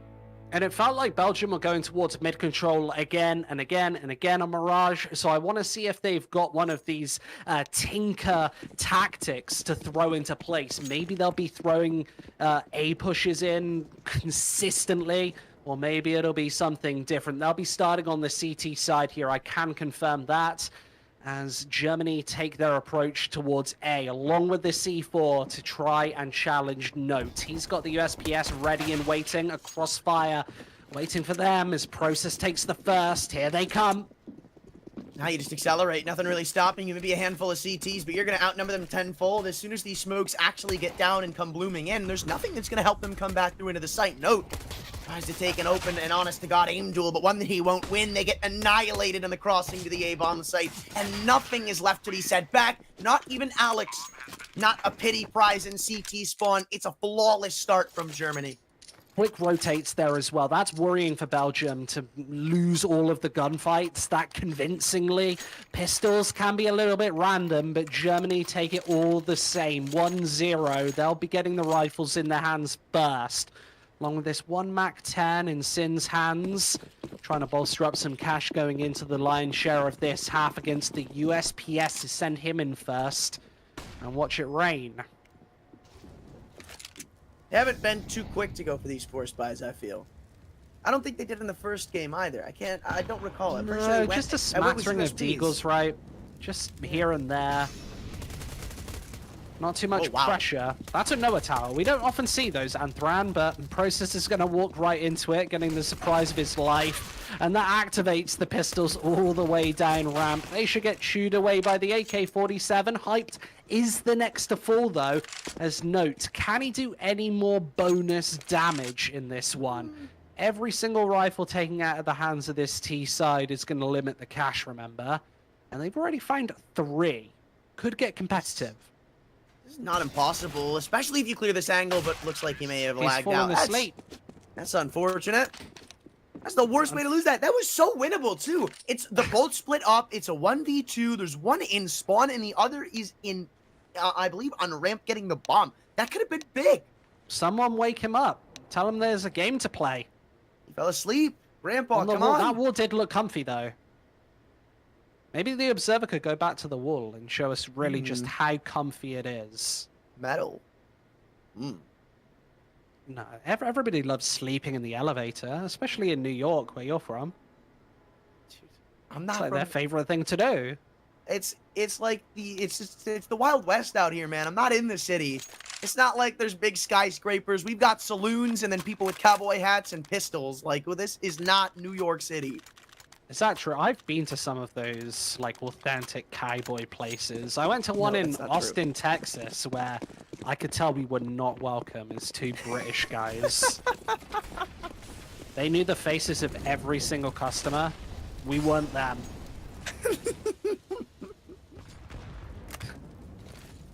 Well, it doesn't seem like they're very welcomed at the A ramp either, as already they've lost a little bit of blood. But it's still warning shots fired. They're allowed to leave this town yet. But it doesn't seem like they're going to take that warning. Instead, Sin goes up and really tries to poke and prod this defense apart. 1.5 on the MAC-10. It's not a bad clawback, but you're still going to need someone to pick up the pace and get a multi. And that's where you've got spacing issues, because Richie should have absolutely had support there, but they lose health all the same. Note needs to do significant damage and unable to step up to the task. Krepal's next in line. He rotated over for all 3 frags. Bomb gone along with the round. Belgium onto the board finally. That's going to be just a sigh of relief right there. Really good stuff from them, and a round that they, I wouldn't say need to win, but one that they'd like to if they want to show they can have some hand at saying what Vertigo is to be depicted of. Though, for now, it doesn't mean Germany aren't going to go back for the investment. It's a struggle. They should have probably aimed to get the bomb down there. Obviously, you want to clear the site first, but the spacing was a little off. You saw they gave Krapau a lot of room, and now it's cost them this. A few AKs in the mix, sure, but with already a couple of kills going through, it doesn't feel favoring to the Germans. And you like to see a confident start from Belgium, right? Take map control, hitting shots. Krapau being such a solid Bianca. No way in. They're closed for business against just the sole Deagle left. He shouldn't be long for this world either, but that's a nice shot to maybe gift him a bomb plant. Well, the nade says no. A's nice little bank over. I think that's 3 points. In basketball, of course. Of course. You're a big basketball guy. No, I'm not. You're not? Oh, you No. like every other American sport. That's not true. I only watch the NFL. That's it. Oh, only the NFL? I like the NFL when I'm not losing loads of money off it. All of the money that I make from this event, I'll probably lose on the NFL. Thank God you can stockpile it, because the NFL season doesn't start for like 2 months. Shows You're what gonna I make know. one all-in gamble in week 1. You're gonna lose on the kickoff weekend and call it quits. They're the best games. Then you'll come back to cover another Counter-Strike event and do it all over again. True, true, true. That's basically what I did for 5 years. There you go. Well, the Glock there able to find 1 kill. That's an audacious tactic. Jump right into the fire, take the gunfight that way. Richie seems a little bit ballsy though, doesn't he? He seems to be the firecracker on the Belgium side. I liked his play towards the middle of the map on Mirage, and well, he seems to like getting into the meat of the action. They're going to send him through with just 10 HP. There's another headshot, so Richie, the standout player there in round number 5, carries all of those rifles through bar 1. Looked to get it a little bit testy when the Glock took down basically the opening duel. Like, we'll see it there. That's from Sin, just a clean engagement with the Glock. And this is what we all love to see. I'm shocked that he actually goes in for that kill. That's the one way to give up a gun. And you think that we already mentioned, you want a confident start. You don't want to have to worry about the funds for quite some time. Kills like that and pushes like that are exactly how you turn that on its head. And Process already looks to put pen to paper in that department as a 5-on-4 exceeds the way of Team Germany. You slow it down a little bit. Wait for Belgium to make the next move, and seemingly hasn't come in just yet, nor is gearing up to. Or actually, I lied. They're starting to push back into ramp. It's the big focal point here on Vertigo. Fall away, create a stalemate. We've got the man advantage. That's something they can fall back on as this one starts to fall apart. A's not long for the ramp either, and Note has been severely outmaneuvered. He might not even go for this one, Anthran. I don't imagine he'll want to give away the M4 A1S. If he can claw back a quick kill, potentially, as he hears that C4 getting tapped away. Here comes potentially a first shot. Trying to negotiate his way around that smoke, but not even one. It'll be a clean round from Germany here. 3 alive to bolster up that money as we go into round number 7. The AK-47s, once again, no AWP for this attacking side. But one for Alex. Why not? Get it out early on. You can see offers flourish on this map, so not too surprised, especially with how much room they've been given at the early stage at ramp. It almost feels destined that he's going to maybe pop a shot, go away if he wants to. All depends on if he can find a kill or not. I'm bullish Big on round for Alex both as well. spots, though. All right. You're going to need some evidence for that one, buddy. Mirage, he was pretty good. It's true. He did his job. It's going to be a slower round here from Germany. Taking control all over the map, and Arrow should be the man to take the first engagement. Crap out. Oh, just sneaks through. No information granted. And Arrow has no idea that he snuck past silently, right in between the mix. And now he's got T's on all angles. Arrow right in behind him, not able to chase him down. And Crap Out is now trapped. Have they got a Molotov to burrow him out? Process definitely doesn't. So watches with the AK-47. But he's on low HP, Anthran, so there's no way that he's going to get out of this one alive, despite knowing exactly where he is. And that gives all of the space the CTs need to combine with frags at all sides. And Richie somehow found just another one. All of those kills going Belgium's way. And they bailed him out. Krapow, we thought he was stuck. We thought he was a free kill, but he's not only snuck his way back into mid, but undetected too. And so he's going to be the main down... player there, right? Throws confusion in the ranks. They have no idea what to do. They can't initiate up ramp. And now they've just got no health left to pile this one through. Whoop, spotted. It's lucky. Can they even get a C4 down here?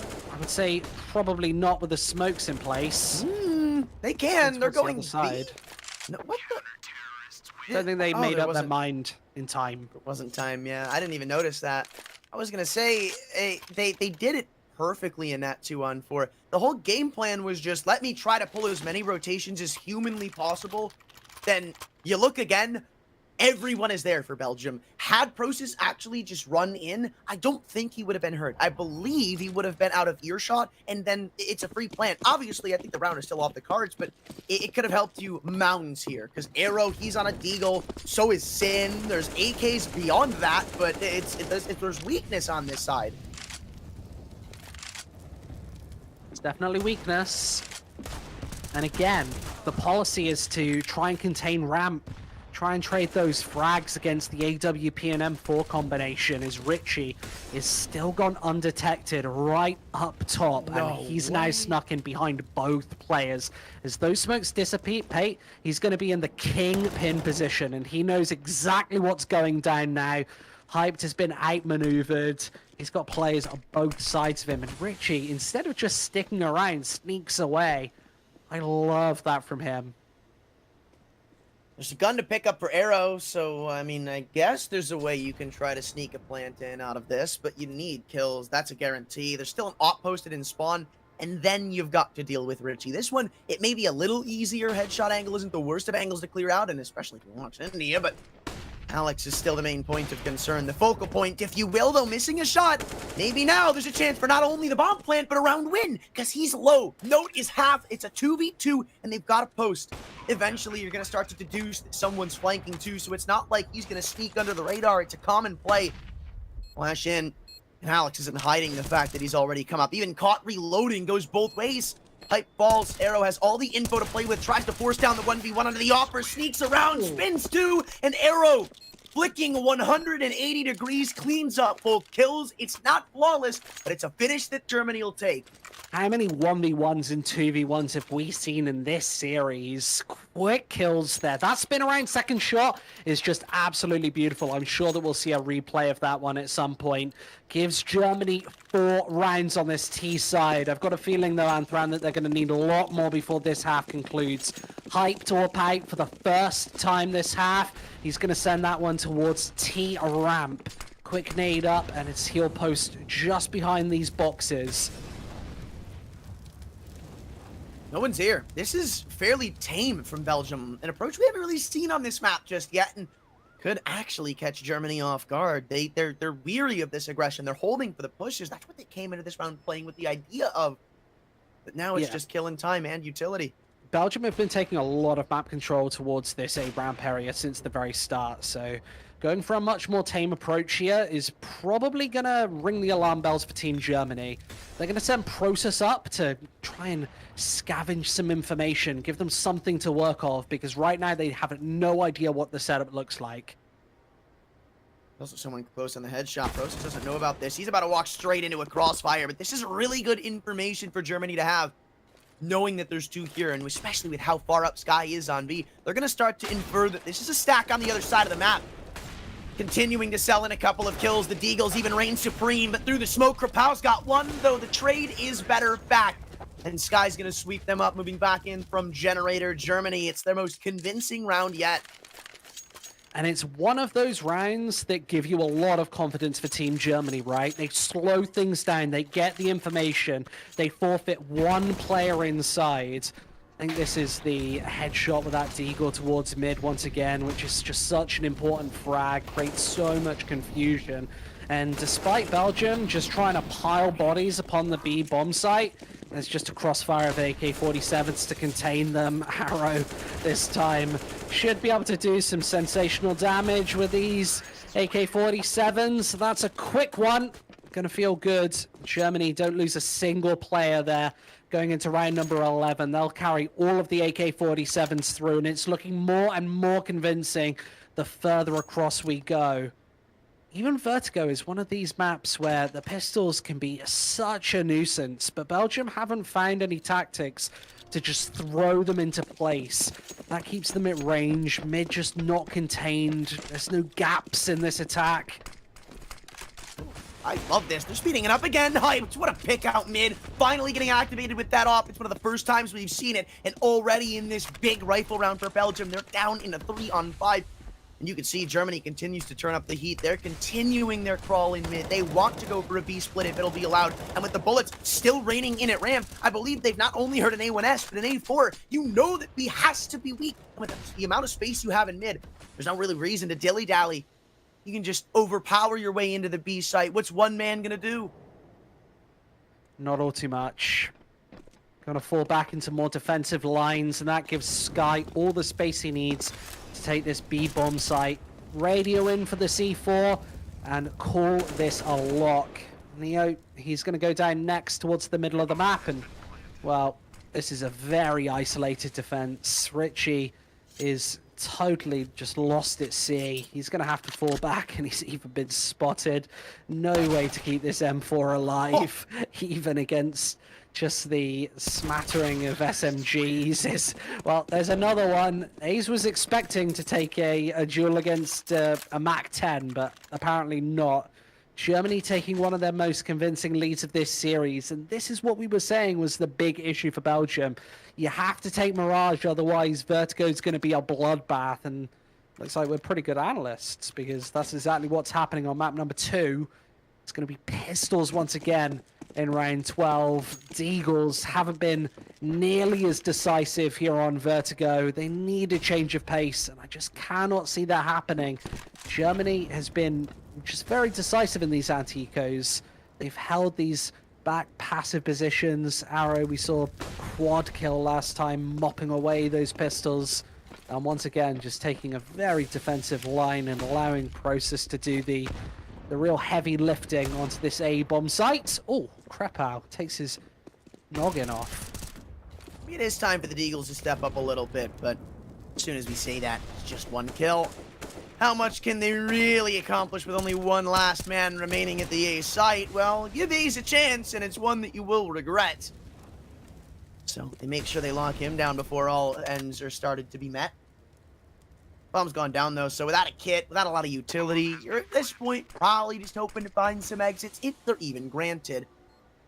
But for now, it's just swings around the board. Sky's holding for this ramp flank, jiggles in at the perfect time, and now Note can only hope that they give him a gun, which, to his credit, Hype might, depends on the way he goes about clearing this.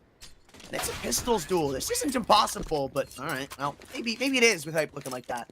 Yeah, that was a first bullet headshot. There's not much you can do about that one, and looking more and more decisively from Germany. The more we go through this half, the less it looks like Belgium is putting up on the scoreboard.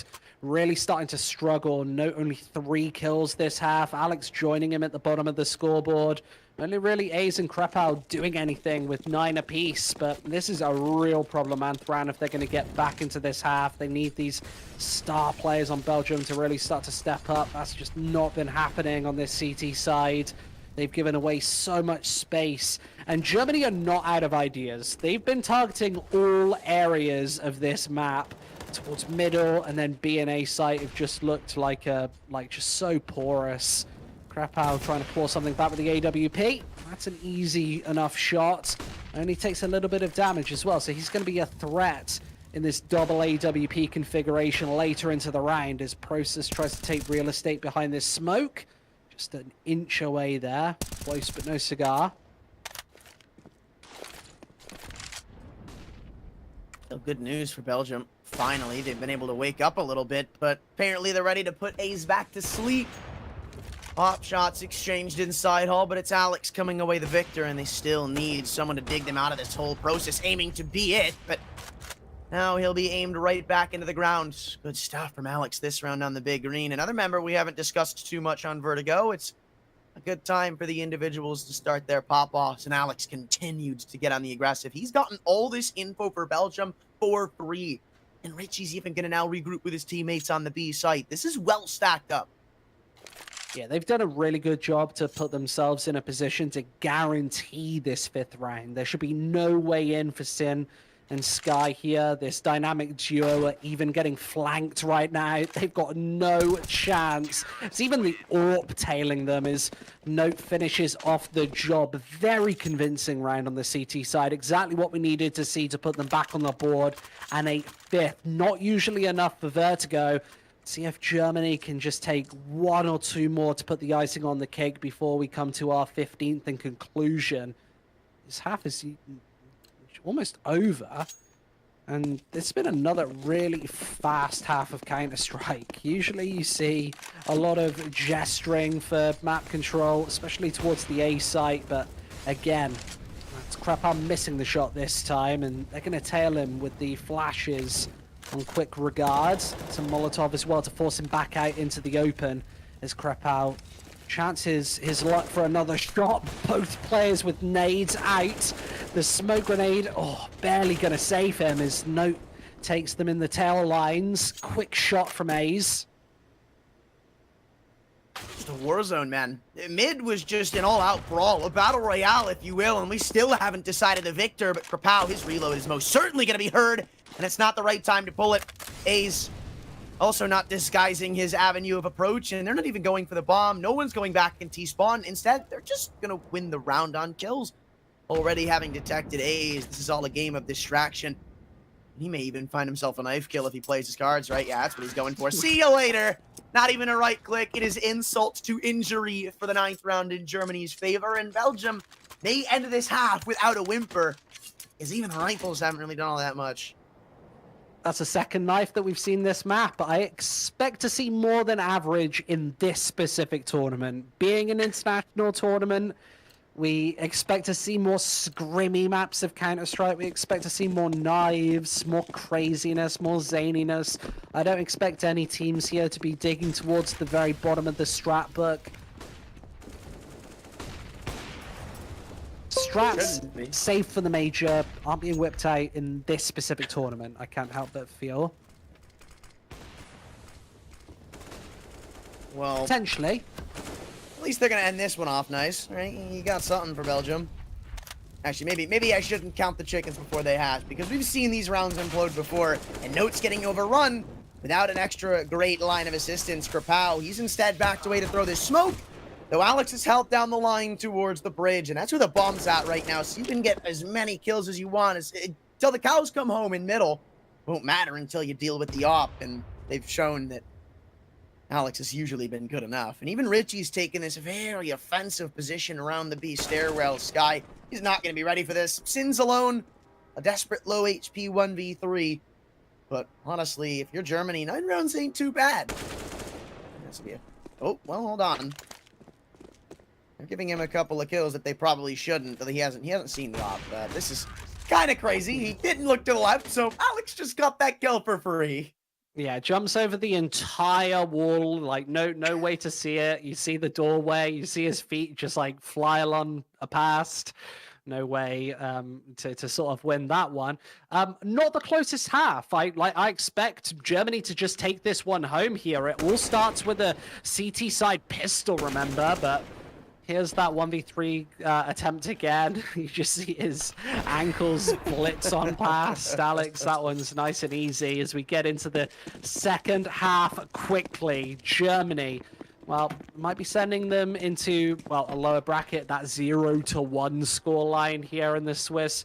I imagine this is probably going to be them sailing things home as Sky has the dual Berettas at the ready. Process can see the entirety of ramp, so they can fire players all the way back to the B side before Sky even misses just every single shot. It's the Glocks just taking it home. Apparently not Sin, 3 kills, just whiffing on the last, but that's all she wrote. Arrow's going to finish us off here for the pistol. Germany are going to take it, double digits for them. They'll be able to get rifles out first. I can confirm 2 M4s at least here on the second half. Let's see that again. So there's that first shot from Process.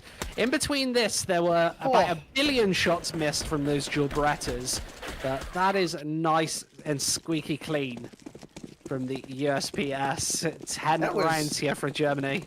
Simultaneously the cleanest and messiest pistol round I think I've ever seen. Well, now you get a chance to run it back. Make up for it, he says, with the FAMAS in his hands. He misses just about as much last time, though. This time, it's a step in the right direction. He got a kill, so we'll pop open the bottles of champagne for that one, though.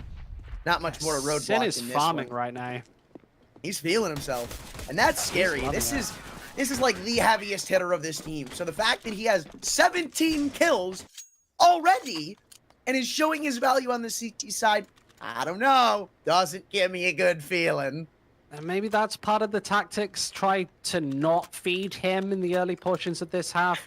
Try to not make him feel as good as possible, but apparently not. He's sat on 17 kills, along with Hyped, remember? He was one of the players we were talking about way ago in this series, asking when he was going to find some form. Apparently Vertigo's the answer, as Germany are firing on all cylinders right now. These pistols not really posing much of a threat. His ramp is thoroughly contested by Hyped, up to 19 kills here.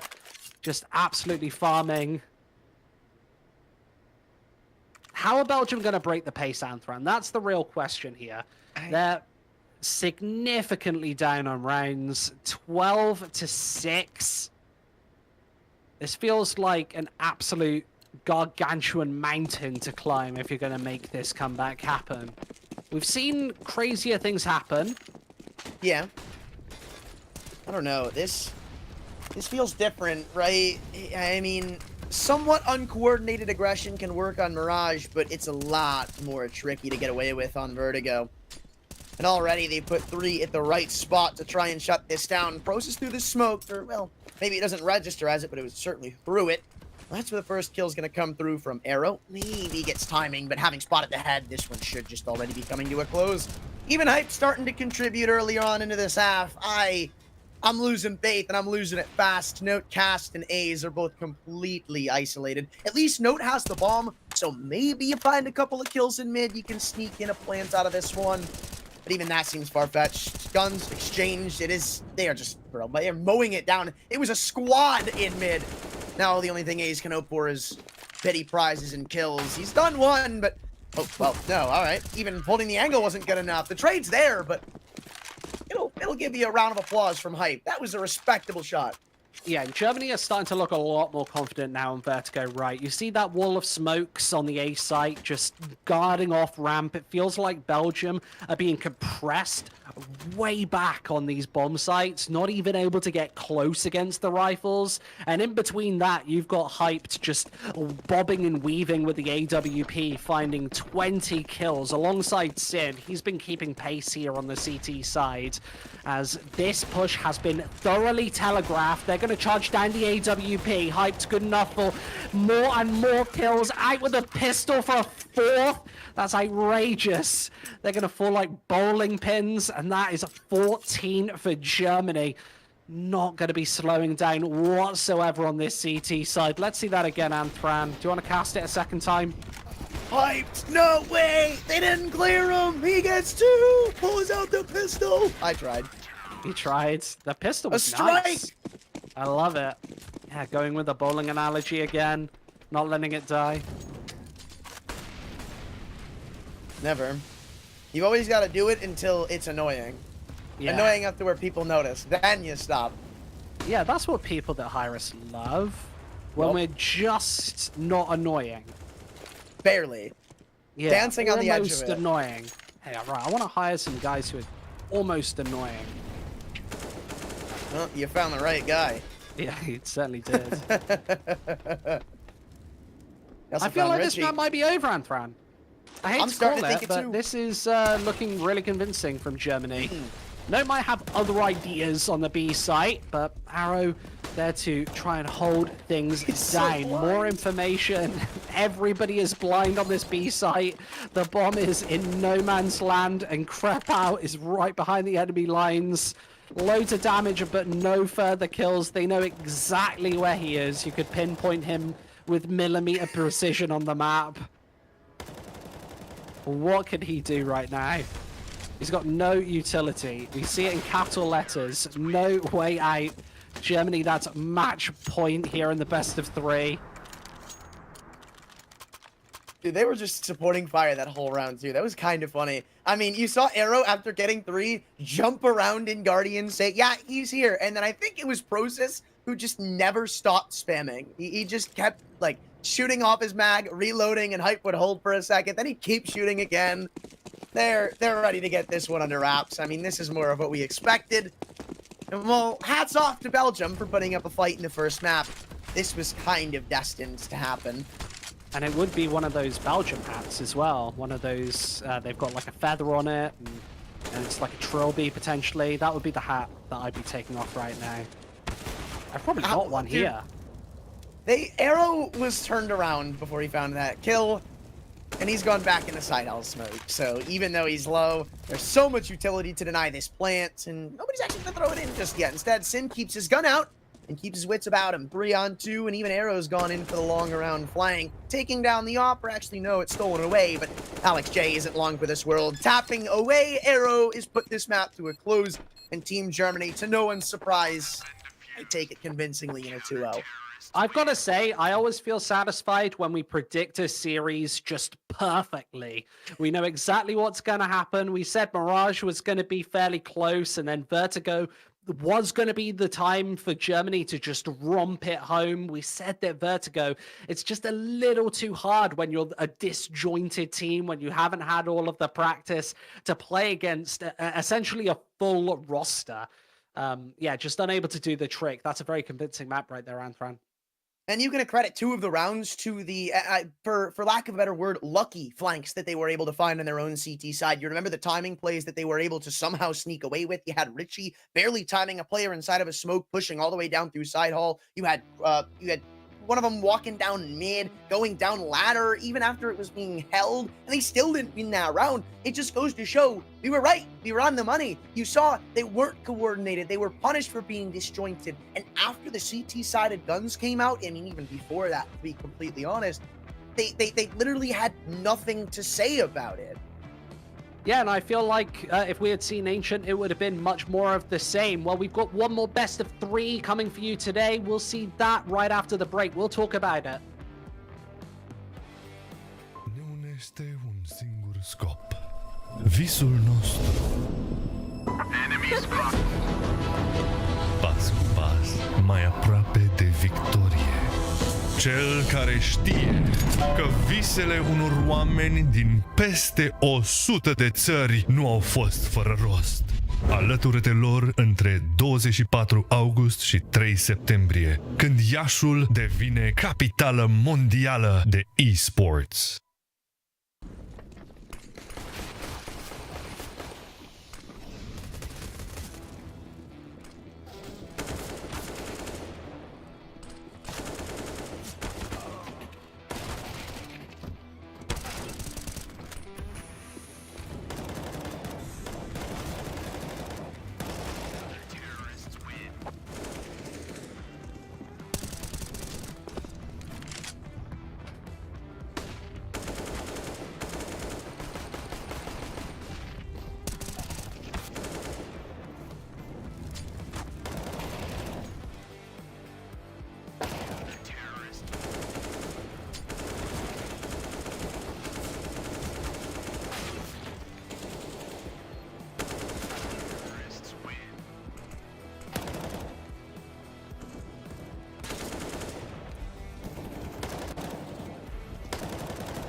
There's something in the air.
I'm running out of time, every day goes by so fast. And every moment counts, baby, I don't wanna miss a thing. We can sleep under the stars, we can sleep under the stars, or hang out in hotel bars, driving somewhere in your car. We can sleep under the stars, we can sleep under the stars, under the stars.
Let's make the most of this night. Come on, baby, take my hand. And we don't need to do the things we don't want to do.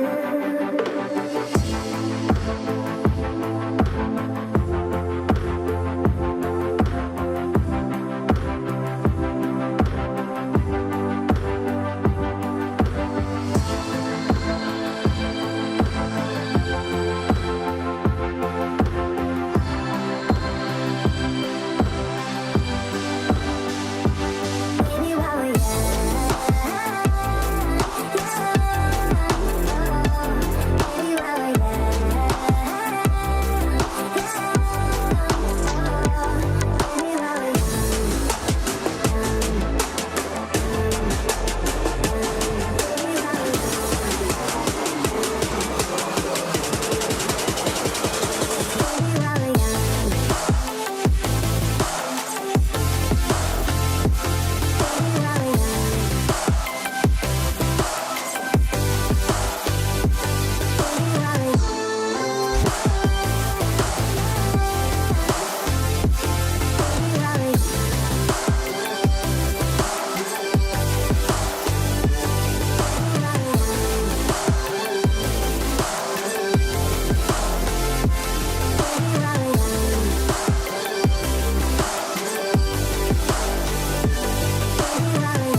And welcome back from our extended break as we now reconvene for our final best of 3 of the day. It's Czech Republic versus Slovakia, and some familiar faces will go toe-to-toe. I think this one could even potentially be closer than the last series that we saw. Germany 2-0. What were you laughing at? You can't just laugh during my intro segment. You can't really be, it can't be that much harder to be closer than the last one, if we're being quite frank. I mean, look, it was 16-6, even feels more generous than it should have been in the Germany game. Yeah, that first map was incredibly close as well, right? Like 16-13 on Mirage, like you saw a flurry of the clips right there. I gotta say, pretty decent game. Really scrimmy, really out there, like exciting Counter-Strike, loads of 1v1s and 2v1s, clutch scenarios. It wasn't the same slow defaults that you'd see in usual team combat, and that's what you are gonna see throughout the duration of this tournament. It's going to be more random. The CS is going to be a little more out there. These aren't teams that are used to playing together day after day after day. These are more scrimmy teams. Well, now we're going to see the Czech Republic, because I think this team's a little interesting. You've got some really nice pieces from all over the Czech scene, but I think what's interesting going into this is that I believe one of these are the teammates of the Sampi roster, which is also, I believe, a majority of the Slovakian team. Great, thanks for that. Let's check in on the other roster, though. See, I always wanted to say that because that's really funny. What? Check in on the other roster? Oh. Yeah. I always wanted to say that. All right, man. This guy thinks he's funny, pulling the most day one jokes out of the hat. But I don't think you're far off by saying this one's bound to be a little more competitive, just because it's not necessarily to discredit them, but for Slovakia, which I believe we have the roster for, it is a majority of Sampi. And while they are, still somewhat a team, like I mentioned earlier for the team in Germany, which was Big Academy mostly, they aren't as high up. They're a lot more vulnerable, a lot more individual oriented. And I think this is a team that could potentially get upset by a Pug squad. Yeah, and that's one thing to say about those individually orientated teams, right? Is they're not going to have everything totally drilled, especially on those T sides. It's going to look more fractured. We saw in that previous game, Belgium just going back to mid-control and Mirage over and over and over and over again. And could you take us through this roster, Fran? Yeah, this team, as I said, it's Sampi, and these guys have been at it for quite some time. They've had a couple of more recent pickups. In the Elive is the most case in point one. Other than that, they're only missing their Opera. I guess it's one of the biggest pieces to the puzzle, so to speak, but it doesn't look all that bad, right? I've liked seeing this team in the past. I've been happy with what they've delivered. I mean, recently they took a big loss to the Nine Pandas, but like it was, it's a team that you expect to win, and even they took a fight to them. So they have what it takes to look like a good team, right? It's not like I'm just going to count them out because they're not the same, skill level as I'd argue a team like Big Academy is, or even some of the players there. But like, it's still bound to be more interesting because alongside that, some of the maps they like to play are more puggy maps. They do like to play maps like Mirage. They like your overpasses, your vertigos. So it's not going to be some slow default-esque play. It should be very poppy, very exec heavy, very clutch heavy. And I've got to say, I am coming into this one quite blind. Like, we do see the maps now. Mirage being picked by Slovakia. You basically called that one right. Overpass then for the Czech Republic. And then Ancient being our third and final. That was the third and final in the first series. We didn't need it. This time, we see those similar middle-of-the-road maps, right? These more scrimmy maps, these more battley maps, where you can fall back onto your basics, your defaults. You can play like it's an FPL game, and it doesn't matter as much. Overpass, I might say, isn't quite like that. The need for very slow, methodical, meticulous map control is at the utmost. You just need to play a good, solid team game. Like, you need to play a very convincing game there. So I imagine that this is going to be a closer map pick here. But what are your predictions? I have no idea coming in, because if we see like the core show up in the way they normally do, this should be theirs. This should be the Slovakians' game to lose. But at the same time, I think it's a complete unknown. I'm not entirely sure what the Czech Republic are going to show us here. There's a big world where maybe they just come out of the gate swinging. You said it's going to look like an FPL game. Well, maybe they've got some FPL stars ready to kick it off strong. it just depends, right? Are they going to be aggressive? Are they going to try to play the long con, which I honestly don't think is going to work? Are they going to have good trades? That is one thing we do have to mention for a team like Belgium that we saw in the last series. Even though it was more of a puggy team, their trades were on point for the most part in map 1. It looked like they were comfortable taking map control and going back into spaces in the mid-round. So it's not like there was a lot going against them on that first map here. It's a complete battle of unknowns. And I think that's something that we're going to see throughout this tournament more and more, right? Like more randomness, really hard to actually pick the winners in most of these games. Like you take it off of name value, but as we just saw in the previous major, name value isn't absolutely everything. These teams can definitely surprise you, and especially when you add in the added randomness of it being international rosters instead of teams that they play with day in, day out. And that's why I think we're going to see the map pool resort back to Mirage just a lot. That's a map that loads of teams are basically comfortable with. It's the oldest in the pool. It's been there for years and years. Everybody knows almost everything about it. And you don't need to rely on really execute-heavy defaults and in-depth strategies. Everybody knows the smoke, so that's basically all you need for a tournament like this, right? And then the teams who can add extra layers, like Germany, that's when we'll potentially see them take a couple of steps in advance and actually make it to these to this final WEC LAN. Like, we've got 9 spots to give away, 33 teams. It's a pretty big pool to give away teams to, so we'll see who can actually make it out in first place in some of these groups. It's going to be interesting. It's not going to be an easy task either, though. I mean, you look at some of these teams, while it is going to be more puggy style play, there are a lot of cores in the mix here. I believe I even saw Enterprise somewhere around here. I think I saw the core of Entropic lingering around, LDLC. There's a lot when it comes to the teams that you have to play for, so it's not like you're going to see a ton of puggy mixes. I know, I'm with you, 9 is in comparison a lot to give away for only 33 teams in where you look at most of the other events out there. So there will be some generosity in the pool, but not enough to warrant random pug team getting through. So if you're the Czech Republic coming into this game and that's your aspiration, then you hope to God that they practice more, because you're not just going to be able to walk away with a couple of squeaky, unconvincing wins. You're going to have to prove yourself a little more. Yeah, and I can confirm we're going on to Mirage first. That's coming shortly. What are you expecting to see? Do you think that's going to be a similar game to the Germany versus Belgium that we saw earlier?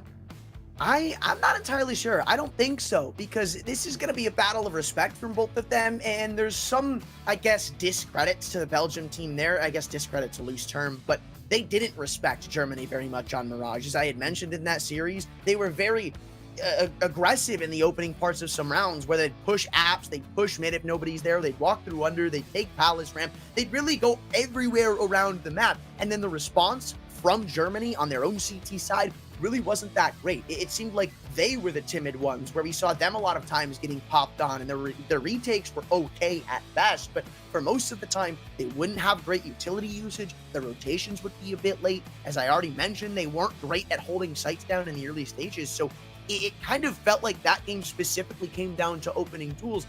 I personally think the Slovakian squad should have an easier time holding down some of these sites. It kind of felt like a lot of rookie mistakes being made in the Germany game that may not be replicated here. But in the early round, it's probably still going to be that same poppy kind of play, if not maybe even faster in some of them. Yeah, and you can't get much faster than the game that we saw earlier, right? Like, not many rounds went below a minute in duration. Like, we saw 3-4 opening kills just like a click of your fingers. It was just unbelievable a lot of the time. I wonder if we'll see more in-depth tactics in this game, because the previous one, as I said many times earlier, it felt like everybody went back to mid control when everything else fell apart. Like we didn't really see loads of A executes. When we did, it was kind of like stalled at the gate. But rush mid, taking control and trading off one another is something that that is back to basics, right? Like, everybody knows how to do that, even back to your matchmaking games. One thing you got to think about too is that game was 16-13 with 4 anti-ecos 1 from Germany. That's like bad. That's really bad for the Bulgarians, right? or I'm sorry, for Belgium, but they can't. That's not going to happen again. That's not just going to be replicated by any team. Like that was just a once upon a lifetime kind of thing. So this one, it's going to be the decider, at least Mirage. But we'll decider for the rest of the series, as in, I think whoever takes Mirage is probably likely to take Overpass, to be quite frank. They're both very similar in some extents. Maybe Overpass, considering it's bigger, is going to be favoring to those more long-winded rounds. But if you're not scared to take map control, if you're not scared to make them earn every inch, and you're not scared to try and make them burn utility, it's going to kind of fall into the same category where you can make kills count very easily. Retaking on that map can be quite tricky at times. Holding on to map control in general on that map isn't really favoring to CTs in some stages, especially with the current meta where it's usually maybe take contact in bathrooms and fall back because it's hard to retake and rotate down sometimes. It's going to, I think, especially when you look at Mirage from a Puggy point where we said it's not been execute heavy, it's really just been default heavy. You find the first couple of kills, usually that team would go on to win the round. Overpass lives and dies with that sentiment.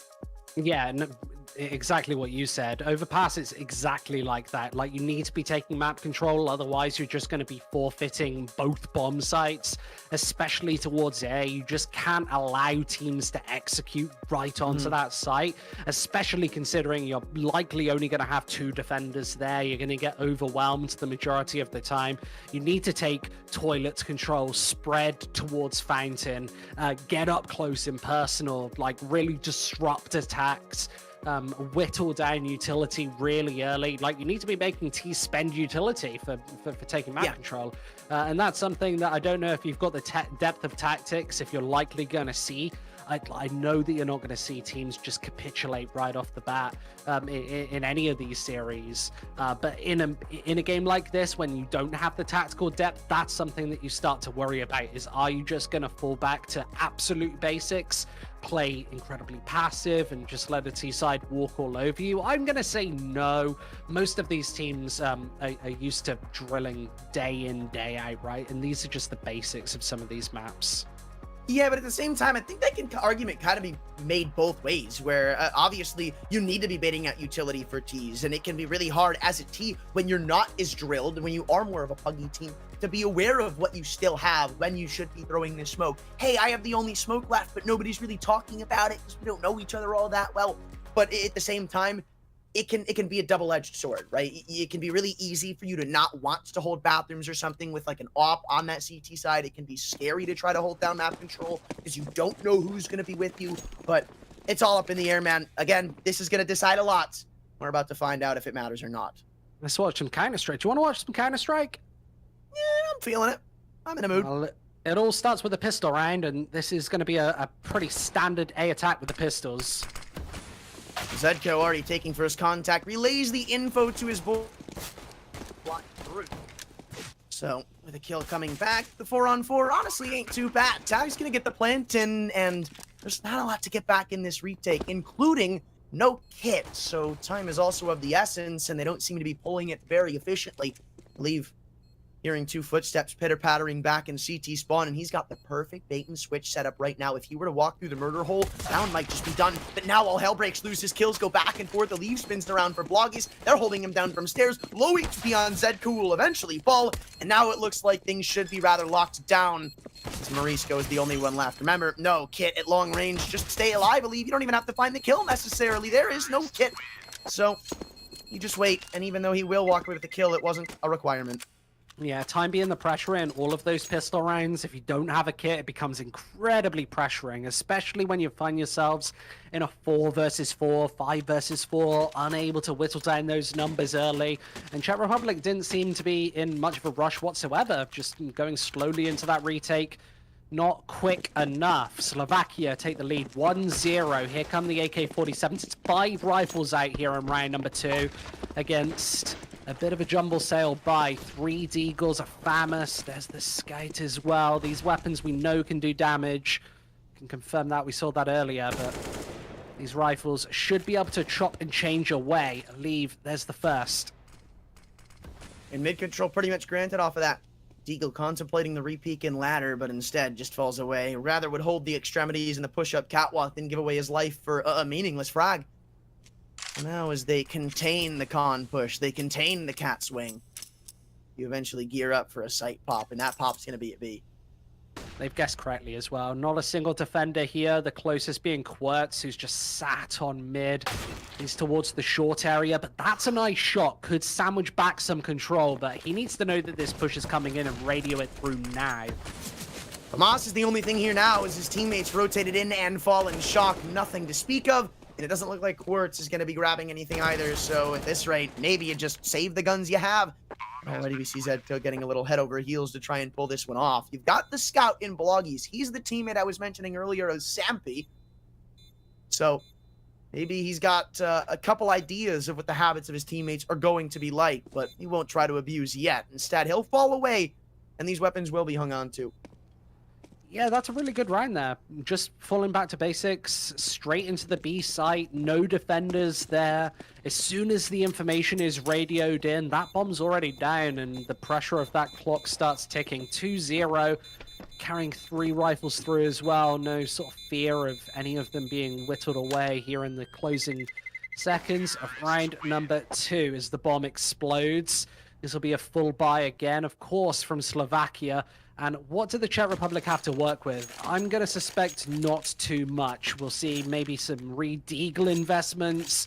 But apart from that, we'll see just the single automatic rifle alongside Logs' Scout. It's not a lot. Not a lot at all. Still cheap, though, right? You save the 2 guns. Bloggies, Zedco just drop their Deagles over, and they only really need to rebuy 1.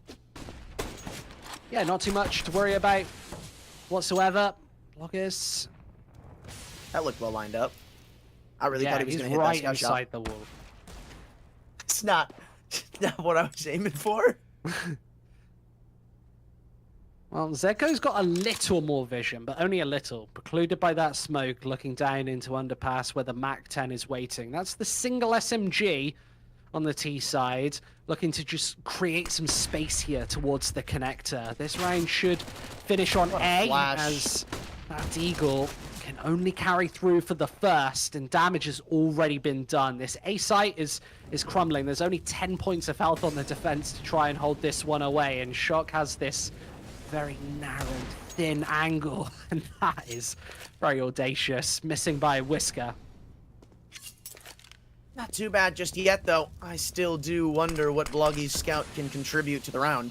That is if he even bothers going for it. I mean, we've seen teams just save scouts into full buys, which I don't know is the greatest of ideas, but, I mean, look, right now, 3 of the remaining players are all scoutable. The only person who hasn't turned this into an alt just yet is Savannah.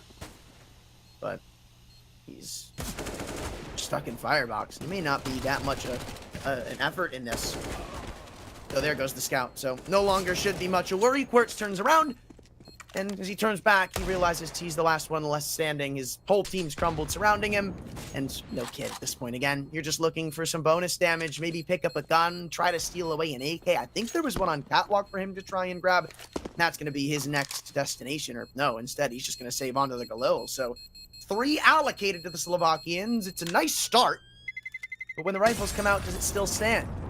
Yeah, a lot more to do, and this will be their first test. We'll see the AWP come out for the very first time on this defensive half. 0-3 down. They need a change of pace. Of course, in this tournament, you won't be looking for a tactical timeout. You'll just be looking to get right back into the action. We see the MAC-10 there just doing its job, creating loads of space on short and just causing a distraction whilst a lot of the heavy lifting is done on the A-bomb site. I said no tactical timeout, maybe a Freudian slip because we see one for the first time, but this could be technical. 3-0 Slovakia. I imagine a mouse mat issue. Those mice mats always causing issues, right? Someone's got to iron them before the game. Do you actually iron your mouse pad? No, but somebody does. You know, I don't know if I'm a fool for this, but I remember one time I washed mine. Yeah. I was told you're supposed to do that. No, I don't think that's the case. But maybe you, because there's loads of pizza on it. It's disgusting. Okay, I bet your mouse mat stinks. No. It still smells like rubber. It does? Yeah, it still smells out of the box. Doesn't it smell of extra sauce and less cheese? No, that's the boxes. I don't eat on my mouse pad. Oh, you don't? It's like, yeah, it's niche, but it's an exclusive rule. I eat on the other side of my desk because you see my desk. It's a corner desk, so I'm Have you got staring a at the fancy corner. mouse mat though? Yeah, it's a full desk one. Yeah, I've got one of those as well. Is yours Smash themed? No, no, come on, man. Is it I don't even Counter-Strike think- themed? That would. No, it's just the SteelSeries one. Mm, I found it at Best Buy one day for like $30. no, that's good. That's good. It's because I'd already used it. Like it's the QCK Heavy, so it's like really thick, and I like thick mouse pads. And I had a small one. I just needed a bigger one because it didn't fit. Like I needed more space, so I got the full desk one. That sounds like a cracking deal. It's actually a really good deal. Yeah, that sounds fantastic. That's absolutely what I want. All of those good, cheap mouse mats. You know who I'm So you envious can of? cause tech Those delays in guys games? with like huge mice collections and mouse mat collections What? and keyboard collections. I'm jealous of those guys. I don't know, man. I guess I can't really speak because you've seen the collections I have. Hell, you can see it right now. But, I don't know. It's like the people who collect shoes. Why? Like, wear them. They go on your feet. Yeah, you just wear them out of the house. They're a nice thing to have. You own them. Yeah. It's like at least People the stuff love I've got. collecting stuff. Like those, my stuff's meant for being displayed or played. I've played all the games in my collection. I've played maybe 20% of the games that I own. I'm always on like the Humble Bundle sales. I've got about 250 games or something like that. I've probably played like on 30, Steam. 40 of them. Yeah. I don't know the last time I've been on Humble Bundle. I feel like the only Many time I ever years went there ago. was when they had those like free deals. Yeah, But it's a bit of a blast from the past, right? also probably like the reason why that business model doesn't really work. What, just giving away free stuff? Yes. I mean, this stream is free for people to watch. What are you saying about That's our true. business model? Hey, you ain't got to break it down that much. Don't make me an enemy of the people. Maybe we should give away stuff for free. Maybe that should be our business. Nah, $5 pay-per-view. Pay up, everyone, right now. I wonder if you gave away pizzas for free and told people that they could donate however much they want, how much of a loss you'd make. I feel like it'd be less than you would think. You'd Only probably because- be you'd probably be in business longer than Nerd Street. Oh, There okay, you go. so it's Put me like right on camera, just straight after that one. no, I feel like the difference is if I'm doing it in person, because if I'm giving away pizza, it's in person. So like if I got like 10 pizzas here and I had to meet them face to face, hand them a slice of pizza and say, any donations are appreciated, you're more morally feeling like you have to. Yeah, but you could tip anyway, even after paying full price for the pizza. Do I you do. always tip when you go to a restaurant? Because you're American. I don't go to You restaurants. don't? Oh, I don't go to yeah. restaurants. No, Well, you always okay, order in. Do you tip your that's a Uber driver? stretch. Yes, of course. Oh, you do every time? Yes. Yeah. Yes. See, It's in the just UK, we morally don't really rude. do that as much. Well, I do sometimes. I don't like it. It's why I don't go to restaurants. Like if I go, Maybe. I tip Hey. well. I tip like 25%. That's way above average. If I pick up my 25%? food, I That's know. loads.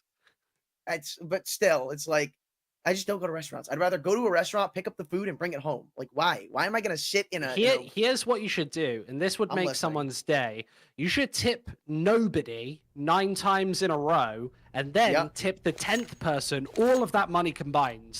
So my entire country make hates me, their or my day. entire city hates me, except one person who will be my undying servant. Yeah, they'd love you. Well, Enough of back this. into the Enough of action this. then. Back into the action. As I said, I foreshadowed it. The AWP out for the first time. Finno's holding that one. Yet to frag though, 4 rounds in. As this looks to finish up on the A-bomb site. There's no map control elsewhere, Anthran, so I think we know where this one's going. Definitely in and out. Shock is the only one here, and they're smoking off the right side of the site. Actually, no, they're going to go for a jungle take here, spotting 2 behind that smoke. They still haven't dealt the killing blow to either one. Bloggies won't be up for very much longer, though, as he's heard sprinting back into connector. There's so many defenders here, and with the amount of reinforcement they've placed, I think they're just going to take CT. Yeah, no reason to try and oversell this one. You've already got the space needed in the 2-on-3. They're going to continue trying to push this down. Savannah spotted Morisco. The only unknown is where's Bloggy's gone. I think maybe her. There was someone top con, so it could have potentially been spotted out, but no. Fino needs to shine for the 1v2 as he sits behind the default bin, falling in accuracy. Morisco's on half HP.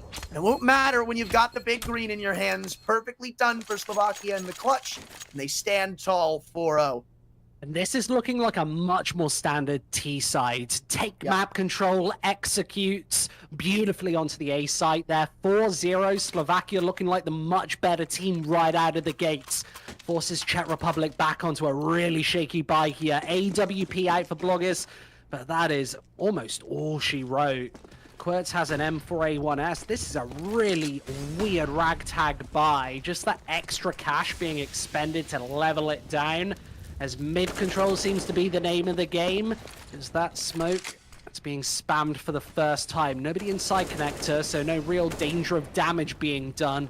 Everyone's sat on 100. Zedko will be the first man to take this engagement, though, with the Desert Eagle. Wonder when he'll take some pop shots down. It's been re-smoked. That allows a leave forward. And Quirtz flashes all the way through, but has no idea what's lurking around the corner. They haven't gone into A, though, so this op is going to get to rotate in time. They saw Bloggies push the apartments earlier on, but they didn't actually exploit anything off of it. So now he's here to fight tooth and nail with the big green, though not for long. Matty's one-taps him and puts him right back in the ground.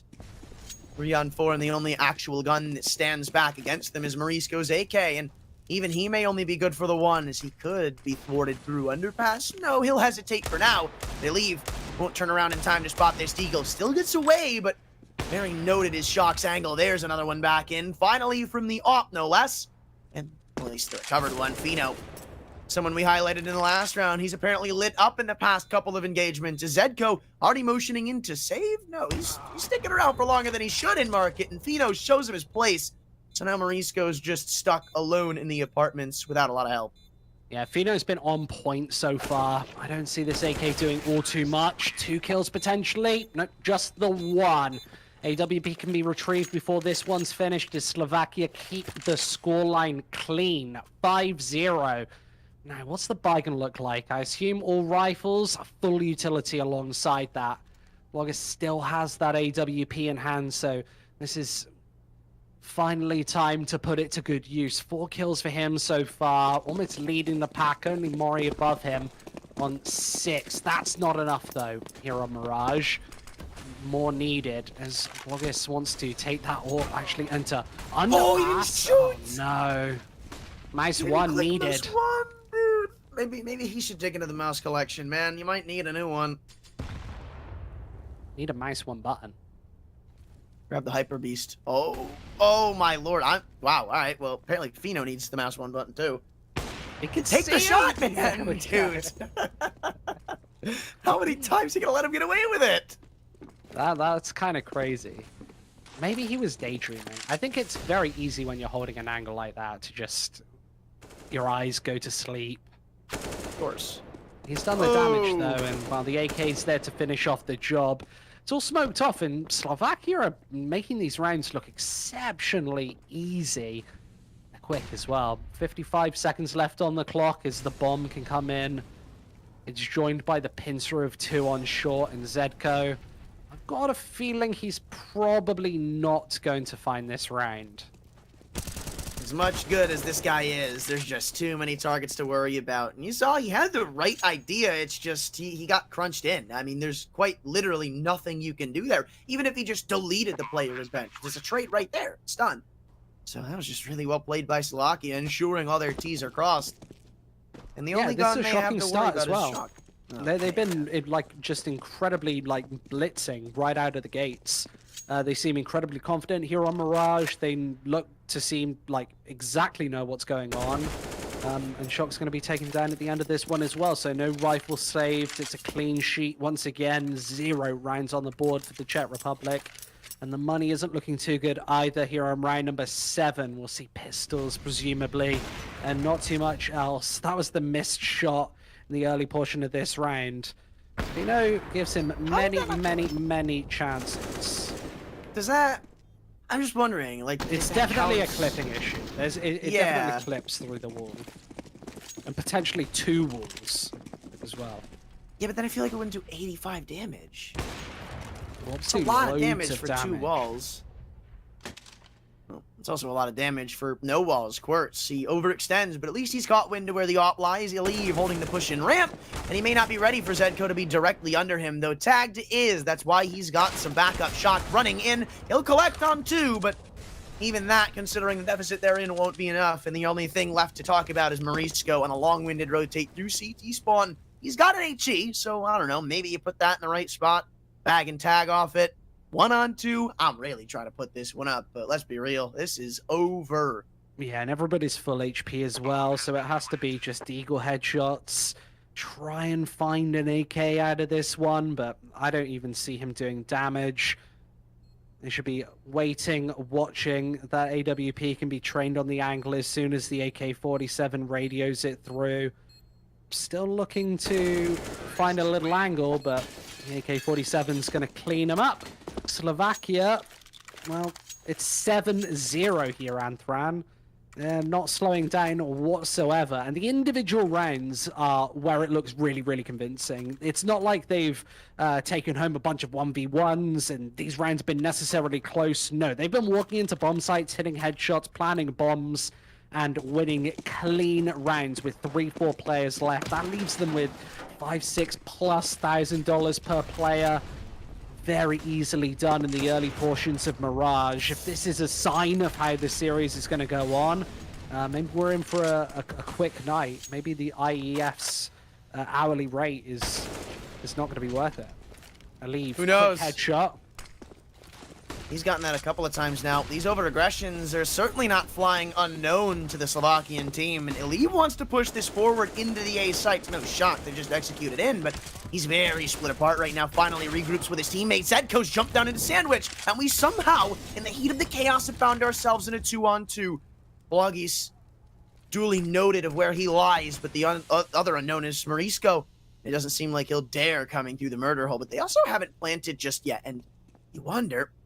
they're going to rotate back to B. It looks like they might. And this is good news because you know somebody rotated over, maybe heard the footsteps, but you would assume they have considering all the reinforcement put here, and the timing could not be better for Maddie's. Just letting go of the angle, just finally stopping the hold of the murder hole. Morisco gives him the room, and they use it to go back into B. Rotations cut, and even cut down in his tracks as Bloggies. That off has nothing to say, and apparently the challenge isn't there as Maddie's makes it look easy again. It's 8 in a row.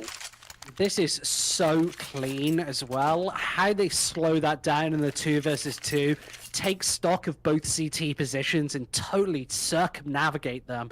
Bomb down on the B site, rotations are locked off. No way back in, 8-0. Already half the job done, and back to pistols, likely more. We'll certainly see a double-digit T-side out of the Czech Republic here. This is really just blisteringly quick.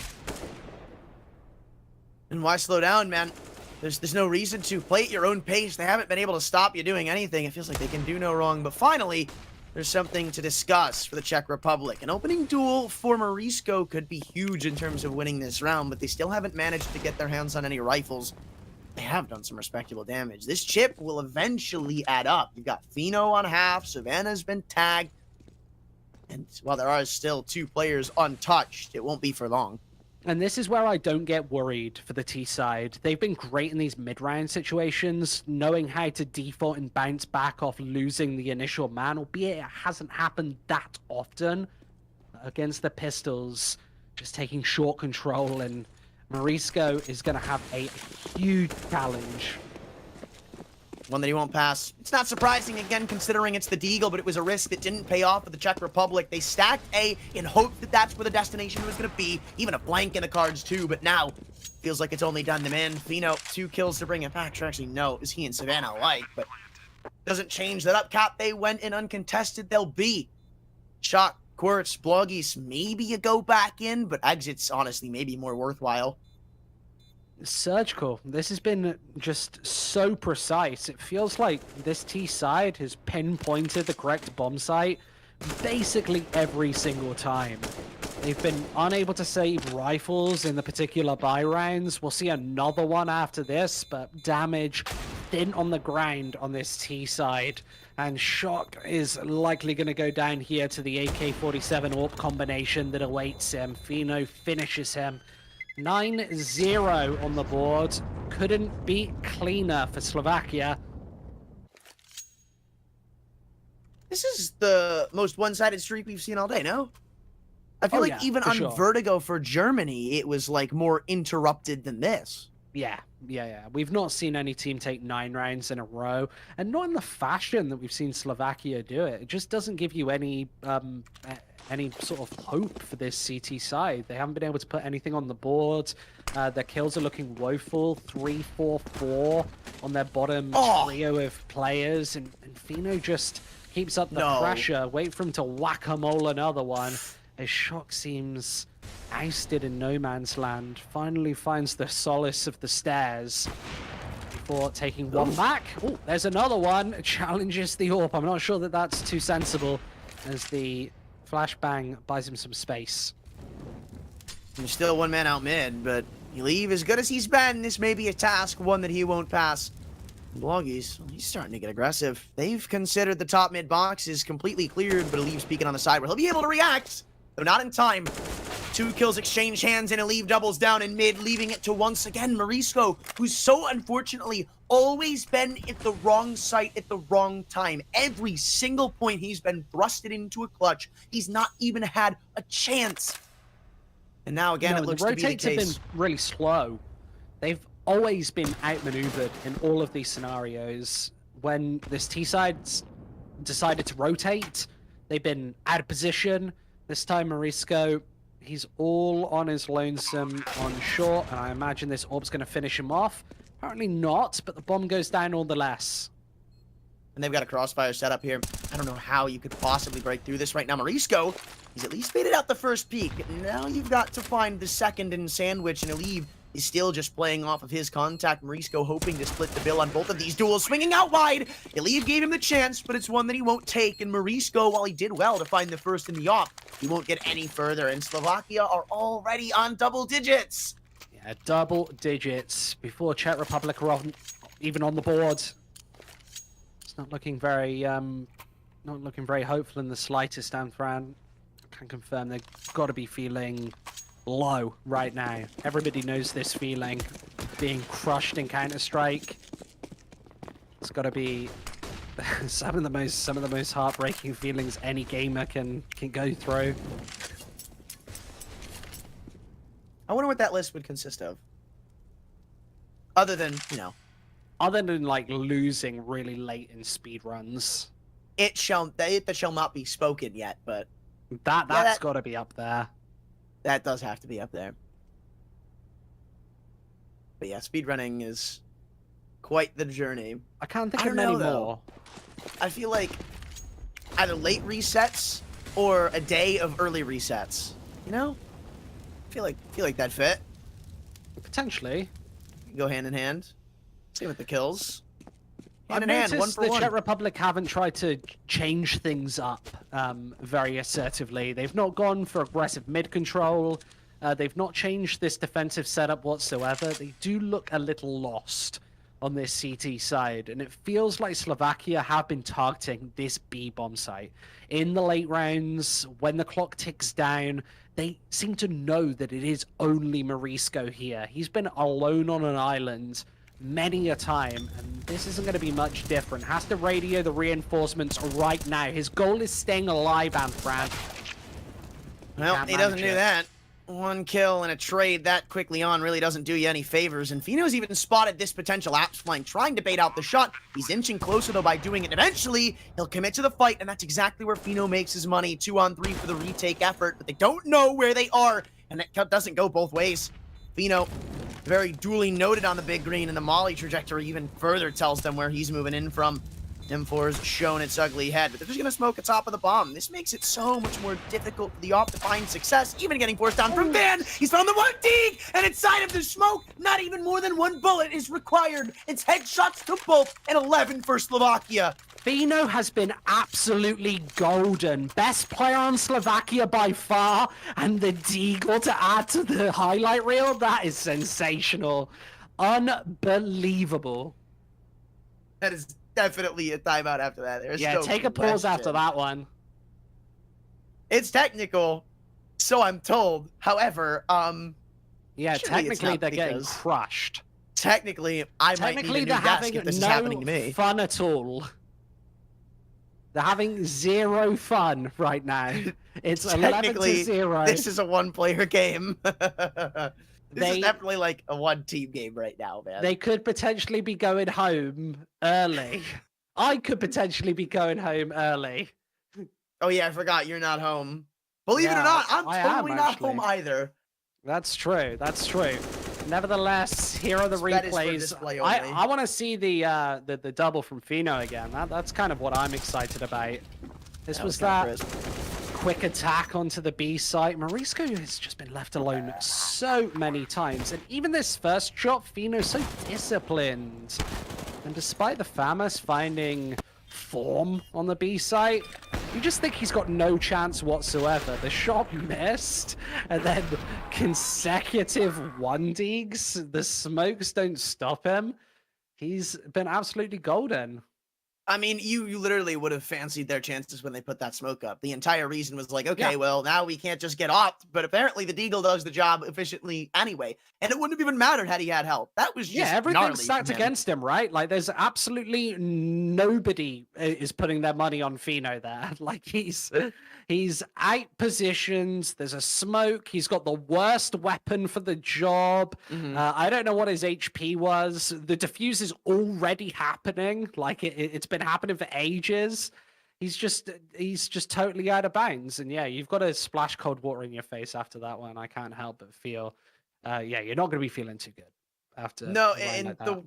the best part about that is like the entire game is almost symbolic of that one clutch Yeah. where it's just even out positioned, even with advantages, even out weaponed. There's just nothing that stopped the Slovakian team. I mean, Yeah, they've barely run been through out you. weaponed, right? Like they're 11-0 right now, so they've been controlling Yeah. the entire pace of the game.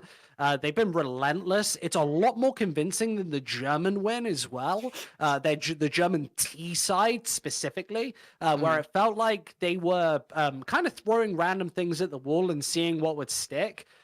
Whereas this has been a much more conclusive, comprehensive T side where it looks like there's a game plan coming into this one.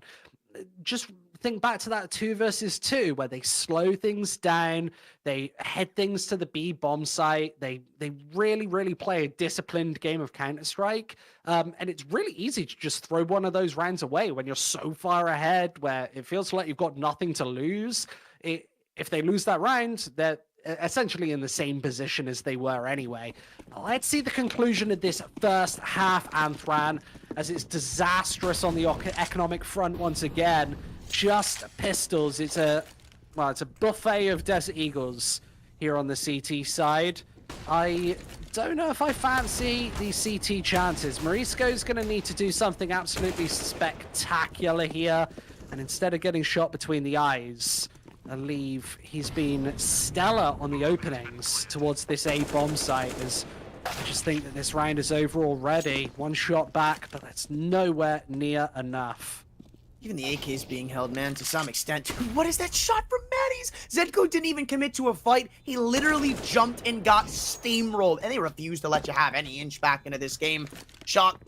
Nice little 1-dig to collect, but Fino may take his soul as a traitor. Actually, no, that's Elite. It was the op picked up off of Fino that got the job done, and now, I'm biting my tongue, but it's right there. Well, we've It's all right been there. thinking it. I've been thinking it since 6-0, 7-0. Will we see a 16-0? No, That's the big you question. said it. No, but Castus Curse doesn't exist. We'll see. We'll see. Oh, There are rifles in the hands of this CT side this time, and AWP being one of them, but about 20 kills between them this map. It's been a very sad state of affairs for this defensive half. You can barely call it a defense. Nades, flashes, a slow start before this regress into the middle of the map. AWP with a warning shot. Should finish off on the A bomb site, though, as Shock's able to clean up another. Haven't really accounted for tag. That's a nice no-scope. It's a good trade, and this B site, or rather, I'm sorry, A, is currently stacked up pretty well. You've got the unknown Shock and then the very much so known Bloggies, but there's so much time that's passed, he could be anywhere. And in CT is the perfect spot for the crime, as they both will walk into his welcoming arms. It's Fino again in a clutch, but this time a 1v3. And this is all your fault, Squid. You've done this. Stuck inside ramp, he can at least opt to recover the bomb, but again, you don't know where Shock is. He's at the balcony, and this isn't really an angle you're going to expect, considering the other teammate was in CT spawn, assuming that it was a crossfire. Well, yeah, this is technically one. You'd expect something a little more reserved, maybe towards stairs, jungle somewhere, and Fino doesn't even know. He's not even clued into this. Walking up, clearing angles one by one, the op isn't even looking at him. And it's an easy conversion for Shock to finally put them on the board. Better late than never, says the Czech Republic, but with only 3 up for grabs, how much can you possibly expect off it? And I am not going to take any of the blame for this being not a 16-0. It's all your fault. I would have taken all of the credit if it had been, but I can't take any responsibility for this. Everybody's disappointed. All the viewers, all the families at home, everybody. No 16-0 will be seen on the live stream today. Hey, we still got another map. See, well, potentially, but very, very unlikely. I will say that. Tag just being gifted so much map control in the middle here. Peering into window, and, well, there's a lot of damage done before Quirtz is able to eliminate him. But him staying alive is still a massive W for the Czech Republic right now. All they've got to do is throw down a smoke, and I know it is still somewhat of an expense, but then you get him out alive, and then all of a sudden you don't know where he is. Leave, though. Walking into Con, it was checked for a moment in time there, but no, instead he's going up to try and deliver the final blow onto Quirtz, who's still low, mind you, but Savannah spotted the behind of the Opera, and he's going to use this as some incentive to sneak out A. Zedko fall into his hands. The op is still alive, but getting overwhelmed in Con. For how long will it stand? It's a 3-on-4, and remember, Quirtz is still low. He has to respect this molly, so thankfully for their sake, Marisco's delivered a double. While the trades come through, it's one that's most certainly welcomed. Health about even, but Fino, he's ready to change the pace a little bit. It's Bloggies in the clutch, but again, it's an op, not the gun you want. Fino has essentially had a perfect map so far. They don't know where Bloggers is. As this smoke dissipates, he won't give up the ghost just yet. Smoke on jungle, and again, that's just gonna scream with arms jumping, flailing around that he is coming through from Con, and he'll only investigate for a slight bit of time before eventually he decides to back away with the big green. It's more a save, and it was more worth to save it, but at this point, I don't know. I know it's a risk, but I feel like you need rounds. You're down 12-1. What's an op gonna do you at 13-2 at best? Yeah, we know the loss bonus is 2,900, so he would have had just under the threshold to be able to purchase that AWP. Able to throw away a rifle as well, bolster up some investment for this final round. But before we go into halftime, this is still going to be a very one-sided affair, just shy of a flawless half. It's going to be AK-47s, as it has been for the entire half of Slovakia. As Fino, he's had that just phenomenal AWP from the very start. He's 14-7 right now, and putting it to use once again in the apartments. Well, mid they go, but not with a hell of a lot of presence. It's just one this time around, and only having a leave here has seemingly worked out in the past, so I'm not surprised that they've not changed it up. However, it still doesn't excuse the fact that Marisco has been solo on B this whole time. It's been a consistent issue. I don't entirely know if it's going to work out. Again, they entrust him with a lot of responsibility, and he's already burned his molly, though at the same time, they push through ramp, though Zedko was the round-winning play, the round-winning player, and with him gone, things get a little more hairy now for the Czech squad. Even moving back into an A-take, it's fairly weakened up. You've got Shock on the FAMAS, you've got, I believe, Quirtz and CT with the M4, but this is by no stretch a crossfire. Not at all. And if he gets checked, this A bomb site should realistically fall. But the AWP has no idea. They're walking right past him. Famus, maybe not the best weapon for the job, but they all fall. Savannah, the third player, is the only one to get away with his life. All down to Quirtz now with the M4, and he peers around the smoke for another one. Eliva drops. And they've got no idea that Tag is here. He's not gone completely under the radar and now has to grab that bomb, go back to the site and contain this AWP. He knows exactly where it's coming from and even has the balls to go for a fake as well, right into the smoke. Where has he gone? He thinks he's whiskers away, but he's absolutely not Anthran. He's hidden inside jungle, and he's not planting again. He throws away the round. That is unbelievable. How does he give that one away? Like, you get what he's going for. He wanted to fake it because you would assume he's inside of that smoke with it being thrown that late on into the round, but it's just a misplay, honestly. To some extent, there's things you can do to counteract that. You could pepper in a couple of bullets. If you tag him, you'll hear it. If you don't, then you know it's free. But this is really the round-winning call right here from Shock. The fact that he finds 2 on this from Haas, that he doesn't actually get cleared, that's insane. Nobody bothered checking the corner. That's Fino's job. Yeah, that's outrageous. And a mistake that you don't see often made anymore. Like, these corners very frequently checked, especially that one. Gives away, well, basically half of those the CT Ryan wins that we saw in the entire second half, in the entire first half. Logos, he's actually going first with the bomb towards the B site. Is this an elaborate fake? I think they just gave away the position and straight into a leave on the A site. They're not going to get a single foothold on this bomb site. That USPS has been brutal. Fino joins in, and the bomb is now about to walk into a bear trap. They've got the flank in place. There it goes. And Marisco, what is he got to be thinking right now? He's got to be thinking this map is over. Misses every single shot. As much as it's funny, I mean, you've got to give him credit for it being at least a nifty idea, right? Like, you were spot on. At least that's what I assumed they were going for. You show the bomb on B, yeah, but there is one massive, massive flaw to this whole plan, right?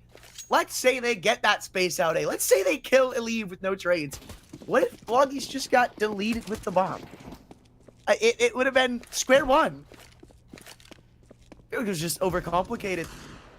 They don't really have the rounds to play with to allow these to slip. I mean, you are pretty much winning the force buy or saying, run that back on overpass. But right now, this is just a skill issue. Oh, my lord. Maddie's another on the M4 as he's pushed down Con. Spotted in the depths of middle, and even in Valley, he's stuck. Vloggies. He's gotten the trade, so there are weapons down to try and reimburse yourselves as the Czech Republic, but they don't opt to take it. And you've got to be assuming this is going to be a quick series at this point. They seem so convincing. That shot just being a metaphor of it. So fast, so decisive. This will be 15 rounds. Unless this Scout Deagle combination has something to do with it. And Palace controlled again. How on earth are they going to plant this bomb? I've got no idea. Will they even check Savannah? That's another humongous, bold question mark. They will. Well, there goes the M4A1S, but they still haven't accounted for both players flanking. The bomb, it's going into jungle. They're getting their 10,000 steps in. They're going B! Oh, How did they work this out? I don't know if you do. I mean, eventually you're going to walk out and see them not here, and I think eventually it's going to start to set in that, uh-oh, we messed up. They've got to be scratching holes in their heads at how they managed to do Where are they? Oh, wait, they might not even plant the bomb. This you might is plant still the going to bench. get there first. How on earth did he get here first? What is this round? Absolutely outrageous. The bomb only just goes down. It's a deserved 15. That is insane. I don't think I've ever seen such a weird round of CSGO. It, like, Savannah shouldn't have died here. Like, the way he's looking into that wall is specifically so you can't see their barrel from Palace. So, with your teammate in Palace... No, you're going too far ahead. That's too complicated for the viewers. Oh, my bad. Don't say anything like that. Sorry. 15-2. This is a slaughter. This map is so over. There's no way back. This would be one of the best comebacks I've ever seen. And honestly, they've shown nothing in the way of hope. Even from the first pistol round. They seem to be mentally checked out as well. They just walked around the whole map 5 times just to lose the round anyway. Just to lose the map anyway. I'm so sure this is going to be 16-2. Headshot after headshot. They've seemed so clean all game. And I think it might be curtains. I mean, at this point, it's all but curtains. You just gotta find these 2 kills, really. I don't even think that's gonna be that much a stretch, dude. That's... Are you serious, man? Maddie's even gets detected, dinked, shot at first, but it's the fire rate of the Galil that does him in. Wow. All right, well, 6 HP shock, 50 seconds, can't even get his jump right into window. Call it done. Maddie's just is ready to put this one to bed. And to overpass we go, but like, at what cost? Like, what's gonna change so drastically that we go from a 16-2 to somehow map 3? I don't see that. I can't. Yeah, and sometimes 16-2s can be more close than they look, than the scoreline looks, right? Lots of close rounds, lots of back and forth CS, maybe just lose your economy once or twice in really inopportune moments. That wasn't the case at all. That was complete outclass, outplay. They were the better team. Mirage was well-deserved. And the individual rounds didn't even look close. It looks like a complete outperformance on the server. And you've got to see a complete just replay, a rehash of the entire team for Overpass to even be close. I'm not feeling very confident. I'm not sure about you guys at home, but we will take a well-deserved break just before that. We'll see you in a mo. Oh, well, maybe not yet. Maybe not yet. We'll be there shortly. But, like, one thing that I want to mention is usually when a team gets blown out, you can pinpoint it to, like, one big fundamental error. But that didn't even really feel like the case here, because we saw a handful of rounds where Slovakia would lose the opening duel, where they'd be down in 4-on-5. But, like, case in point, there was, I believe, round 8, you said, this is just where they've looked so good. I'm not worried. This is where they've made most of these rounds happen, and where they've somehow stolen them back, and you were spot on. They didn't need opening picks, because even if they didn't get them, the responses were flawless. Yeah, well, we're going to take a quick break, but don't go anywhere. We'll see if the next map is any closer. Non este un singur scop. Visul nostru. Pas cu pas, mai aproape de victorie. Cel care știe că visele unor oameni din peste 100 de țări nu au fost fără rost. Alătură-te lor între 24 august și 3 septembrie, când Iașul devine capitală mondială de esports. Do you think you've got what it takes? The challenge will be tougher than ever.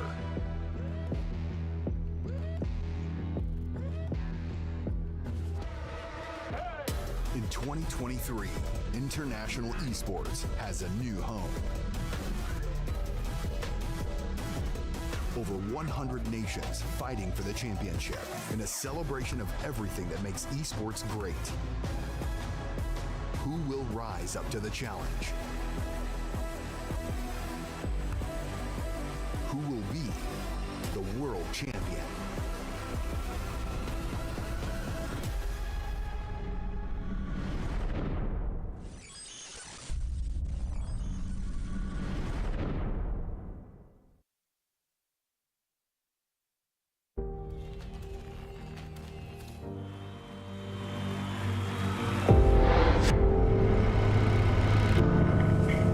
In the heart of Iași, Romania, the world's top gamers have gathered for the ultimate showdown. IESF brings heart-stopping matches across a variety of gaming genres in an electrifying experience that celebrates the passion and dedication of esports athletes from around the globe. This is more than just a tournament. This is where champions are born, legends are made, and anything is possible. Get ready to witness the ultimate display of skill, strategy, and heart. The IESF World Esports Championship. It's about to take your breath away.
whitewash of a first map that can only simply be dusted off. A massive change is needed to expect any form of response from the Czech Republic on this second map.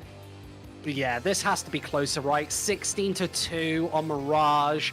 Overpass is coming up next, and you branded it as a pretty similar map to Mirage. There definitely are differences, but I must say, it is one of these maps that every single player knows. It's the middle of the map pool, it's really scrimmy, and I don't think it was a tactical deficit at all or solely.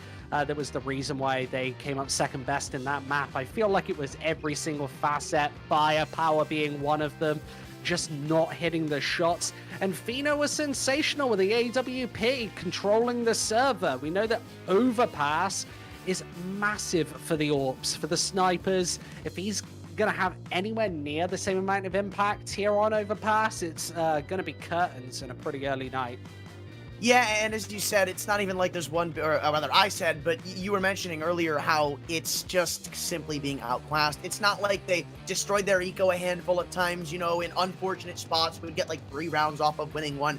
It was hard fought, but it just wasn't much of a hard fight for them. They made every round look easy, whether they did or didn't get openers. And you even think of the one good round we saw the Czech Republic get, it was because they didn't clear a corner. That's it. It's like that's a one-time thing. It's a one-time deal, and they barely even won the round off it, if I remember correctly. Yeah, so, those are supposed to be the rounds that put you over the top, that give you Yes. the 13, 14, 15, 16, not the round that gets you your only point on the board. So we will be going into Overpass right here and right now. We'll start things with the pistol round, and we'll see if this is going to be a more competitive map. I certainly hope so. It's Czech Republic starting on this T side here on Overpass. We're going to be taking things towards the A side of the map, where you've got these longer distance engagements. Not always preferable up against the pistols, against these USPSs. There's a lot of CT presence right here and now. It's headshot after headshot to start off proceedings here on Overpass. They're not letting up on the pace whatsoever. Savannah, he's the next to fall, and despite the wraparound, these pistols are ready for it. That bomb is already going down, Anthran. remember the T-sided pistol of Mirage, it was very much so, pretty much outplayed by themselves. The Czech Republic, they had a neat idea going in, but they just didn't leave themselves enough room to make the play work. So this time, it's a lot more simple, dumbed down, just a bathrooms pop, and look at how it works out. Everyone falls instantly with only one trade in response. Bloggies was the only one actually as it gets. Quick shots. Slovakia were actually in fairly good positions. I'm hopeful. The rotates were very sharp, just unable to hit the shots in these. There we go. Thank you very much for that one. He's been waiting to do that all day. Definitely. He has been praying that we get overpass for that reason. Well, there's got to be some on Nuke too, right? I know we haven't played it, but I feel like there's got to be. I can't think where there's a camera on Nuke. There's got to be. There's got to be a CCTV camera. That's what I'm saying. Yeah, there's got to be something else in CS. Well, shaky shots from the 5-7, a follow-up flashbang, and there's Maritza. He's gone. The Deagle rains through on the A site as well, and it's falling apart already, Anthran. They've got to do some serious damage with these AK-47s now to knock them right back into the doldrums. Zedka, that's 2 kills. There's still so much more to be done. They've got to grab the bomb. They've got to rotate all the way over to B, and that AK-47 is going to find another one and leave. Puts Quds in a 1 versus 3. And how is he going to break this one apart? Inside the connector, they don't know his position. That door is closed for business. And Leave might be about to give him the shock of his life. Quirtz, no, going to circumnavigate him back to turns. And he slips up the connector towards the A site where there are still 2 defenders. I think Fino might be looking towards this B site still, so it is actually the isolated member, the correct bomb site to be going to. But Savannah is peeking for information and hasn't spotted it just yet. So no rotates up. Only 20 seconds left to get this C4 away. They're going to let him. I think that's the game plan here for the Czech Republic. Why overextend and why give 1v1s when we can just affirm where he is? And use these extra critical couple of seconds to deny anything further. The bomb plant's allowed, but wow, all right. I'm shocked with how disciplined Savannah plays it just to run in the end, trying to stop him before he can get into a post plant. AK's recovered. Everybody gets their hands on guns, and it's all fine and dandy for the Czechs. And this should be a surprisingly hearty buy. Oh no, only 2,200 to 2,500, so not as much as I thought. That's the problem with losing that second round, right? Is you don't even get the extra little bit of bonus from losing the pistol. This is basically the worst case scenario. You've got that dilemma. Do you go for pistols and armor, or do you save for round number 3? I think the latter might be the better option, which is what they're going for against a full rifle setup. There are loads of AK-47s out there ready to chew this one apart. And already Czechoslovakia have been going pretty promptly towards this A site. They've been taking fountain control, long control. Aleve isn't letting up on the pressure again. They're already into the playground. This looks like relentless map control. That's the policy. Full fountain control. And this Deagle does look fairly ready for this one, but Aleve is watching Connector from potentially the worst possible angle, and they're not going to check for him. That's so much damage done. Zedko's the next in line for a pounding, and Aleve is just ready and waiting. 22 HP isn't going to stop him. He'll take more peaks. Oh my lord. All right, that was a lot closer than it should have come with the P250, but yeah, this one's just, again, concluded. Maybe a little bit of team damage in the mix, but won't really change the outcome. Everybody still hangs on to their rifles. I believe there's even an AK to pick up if Fino wants it, but not that big of a deal. No real attention to detail needed, and they still, I guess they could bring out the op if Aleve wants to throw it down. You could warrant it, right? Fino throws his M4 to Savannah, Aleve drops it out, and he's, yeah, that's exactly what's gonna happen, actually, but now the task for the Czech Republic gets even more difficult. The bar is low, though, for what we need to see out of these guys. Yeah, 3 rounds would be good. Only 1 so far. Rifles can make the difference here. Loggins with an AWP. Yet to kill, though, on that T side. He sends it right towards this A bomb site. And those angles are slightly longer, and Savannah is waiting with an M4A1S of his own. So hears those footsteps, knows that there's presence towards this side of the map, and the smoke and Molotov combination is going to further confirm that. Savannah just sitting inside the toilets behind this smoke, waiting for the fire, which is coming. But I don't know how many he's going to be allowed to get. I mean, his closest teammates in graffiti, so he's going to hear the footsteps of players throwing in utility, but he himself has also been spotted. Now he's even going to try to abuse this lurk smoke they've so nicely given over to him. Shock. First walking up very close and personal, and Savannah gets the kill and away scot-free. 4 on 5. And even though they know they're going back toward A, they've stacked this up pretty damn well. There's 4 defenders here currently, op included, and you've got to break through it with next to no utility. You've got 1 HE, and that's it. You got to pray to God that's enough. And nobody trading that frag's an absolute disaster. It means the rotates can come in, and Morisco has to do even more than that. They haven't checked this corner and leave. Oh, he's going to get even more headshot after headshot. There goes the bomb. Everything has been exposed, and the AWP is there to pick up the pieces. Morisco, he's got the only AK-47 left on this T side, and only 20 seconds left, Anthran. This one's fallen apart again. Another headshot. Slovakia, another round. Back to winning ways. It's 3-1. Is this tear ever gonna stop? It looks like just a continuation of Mirage. And coming into this one, what can you even do to stop this pace? It's been absolutely lightning fast, relentless. They've got the rifles taken into round number 5 against what should be a pretty clean advantage once again. Pistol, pistol, pistol, pistol, pistol. Nothing to talk of other than that. And they're still just going to try and overwhelm a couple of these individuals. Fino in the front lines with the big green, but seems like he's going to be good to hold down his own. He's even got a teammate if need be. Probably won't be required. Savannah, I think the only kill you're going to see... All right, you're not going to see anything out of him. Shock just sidelines him.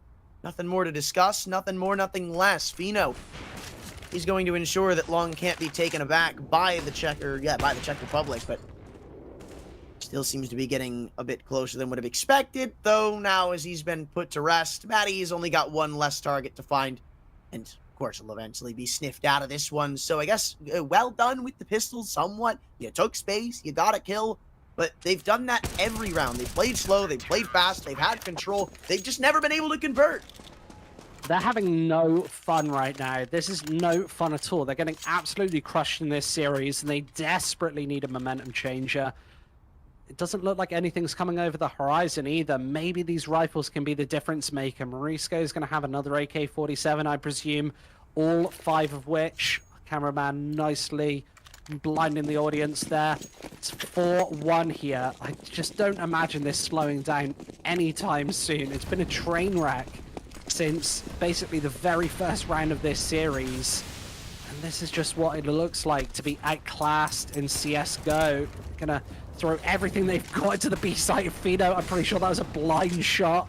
He had no idea, just right through the smokes.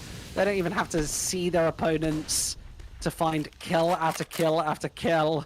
A leave. I'm sure they're going for a boost once again. I don't even know if this is going to get sniffed out. Quirts just looks the wrong way. Oh, I think he's heard it, but this is that one. He even showed it. He jumped a little bit too haphazardly. Quartz was ready for it. He just couldn't hit the shot, as you said. That's another thing they've been lacking, just hitting these shots in general.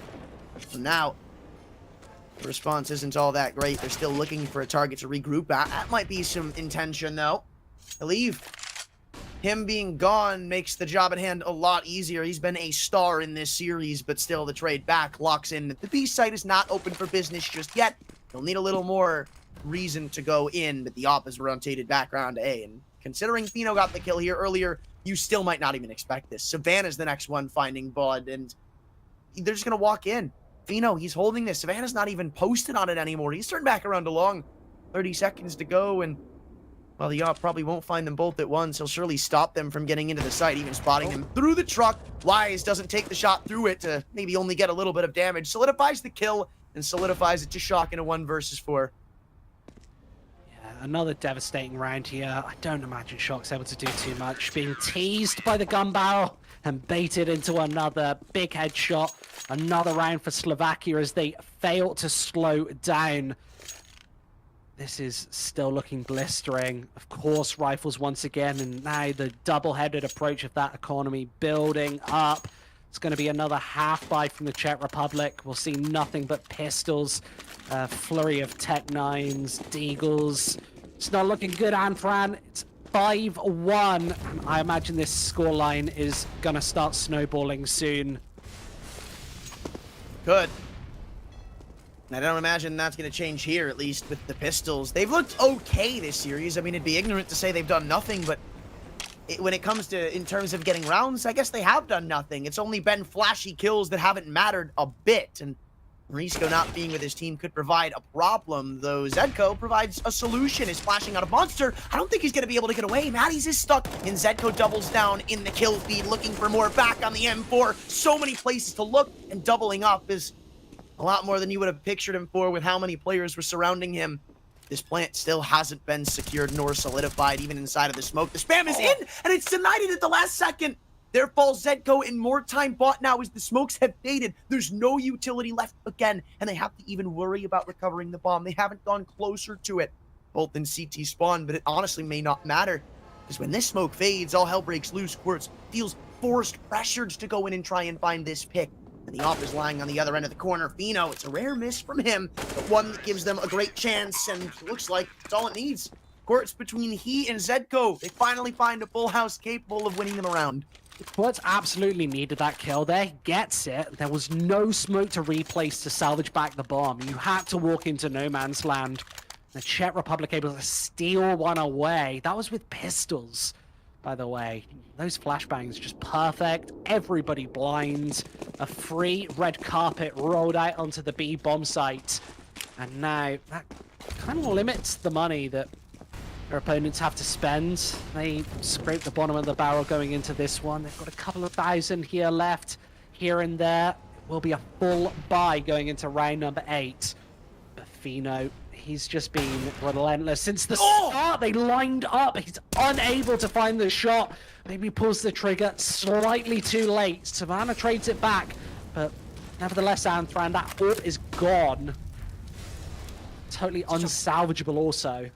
It's a massive loss to have to endeavor this early on into the round, and a map like Overpass, with the amount of impact it can have, well, kiss it goodbye. Someone else needs to pick up the big roles, or step into the shoes.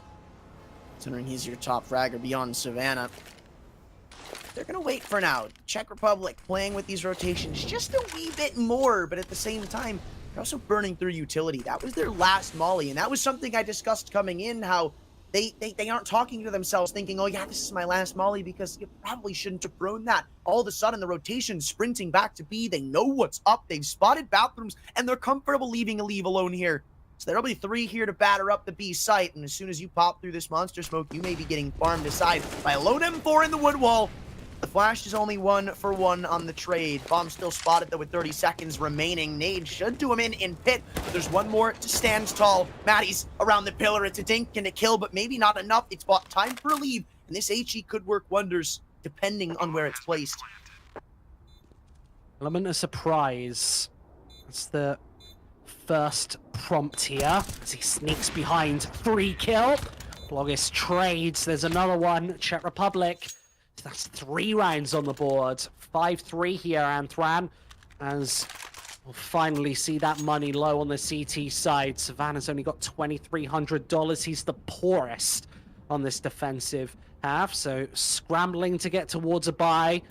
They will get 4, well, it would have been 4 rifles. Mattis instead goes towards the MP9, and we see a bit of a ragtag buy instead, buying down to 2,000, leaving the money floating against what could be a 4th round here for the Czech Republic. Savannah has burrowed himself down, will be burnt out of position as Fino loses his head. Quirt's powerful position here has gone unnoticed in the early portions of this round. Finds just 1 more before he falls. Gun's recoverable, though. I believe he's going to pick it up, tuck himself into water, looking for any extra leverage back into this round. Zedko swinging in, but it's a kill that won't be fielded in time. Still, though, it looks like this approach is headed towards the upper bomb site. Tagged will be here to meet it, and they may even catch a man without his gun out. Bomb is still at long. It's the op, sure, but if he had swung in, if he had doubled down and found this kill, then he could have potentially made a round out of this. However, it's just too late and too much to consider, because he won't even get close. It's a half buy, though, so I guess it's not a round you entirely expected them to win. No, none are, really, after a 16-2 loss on Mirage. First time in this series the Czech Republic have been able to chain rounds together. Nicely done, gets them on the board, and that's what I said needed to happen, a momentum switch here early on Overpass. Unable to do so any earlier in this series, but better late than never. 5-4 as both teams hold rifles here in round number 10. It's flashbangs in to challenge the AWP, and Fino is not going to miss that one. The flashbang helps Matties in to eliminate Quirtz. There's just 1 picked back from Shock. Oh, we've heard a second here. Bloggies, great scope in and great clear. But they still need to somehow subtract Fino from this A-site defense, because nothing is a guarantee when he is here. And it's even bought time for Matties, sprinting up through Khan, dropping the bomb and leaving to Zedko, who's on the wrong side of the map. Jump has definitely been spotted out, but where's the post so far? Ill will. That'll be a kill given up, though. No, he missed it. Zedko now not only detected, but so much. He has no idea that somebody's on this B site. Health taken aback, but they still need to go and recover the bomb. That is a nasty shot. Really important to nail it as well, because with Matty's low, gives him a chance against the AWP. This is now possible. That's all you're looking for if you're Zedko. A chance, a possibility, a window of opportunity that may be seized, but actually giving him control of the bomb. I kind of like this. The only concern is, where does he go? If he goes into A, honestly, that chance gets even greater. But if he goes back down Con, it'll be him walking into the trap. Fino's posted on the op, and he's not a man you want to toy with in a 1v1. That's, again, where things get dicey. There is an HE on Matty, so if he plans to default, he can bink a nade off the wall. I don't think it'll kill him, but it'll put him to about 1 HP, even throwing it high and dry, and even ready for the smoke push. I'm surprised that Zedko went for that, but if you're Slovakia, it is a massive relief of pressure, considering that round could have imploded your defense. Felt like he needed to take a risk and just didn't end up being the right one. 6-4 Slovakia back on the board again after losing a couple. recovering on the CT side, exactly what they needed to close out this series. Still the potential for a rock-solid CT half awaits. But against Rifles, they've got to do it again against the 5 AK-47 setup. Fino thought he was going to be the first in to take a peek. It's just a nade over the top of again, doing a tickle of damage onto 3. And Savannah is going to spray one. That's in that advanced boost position over the B bomb site. He's been so good. He's actually tucking in betwixt toilets instead. And Zebco has no business finding that frag. That's just not even fair.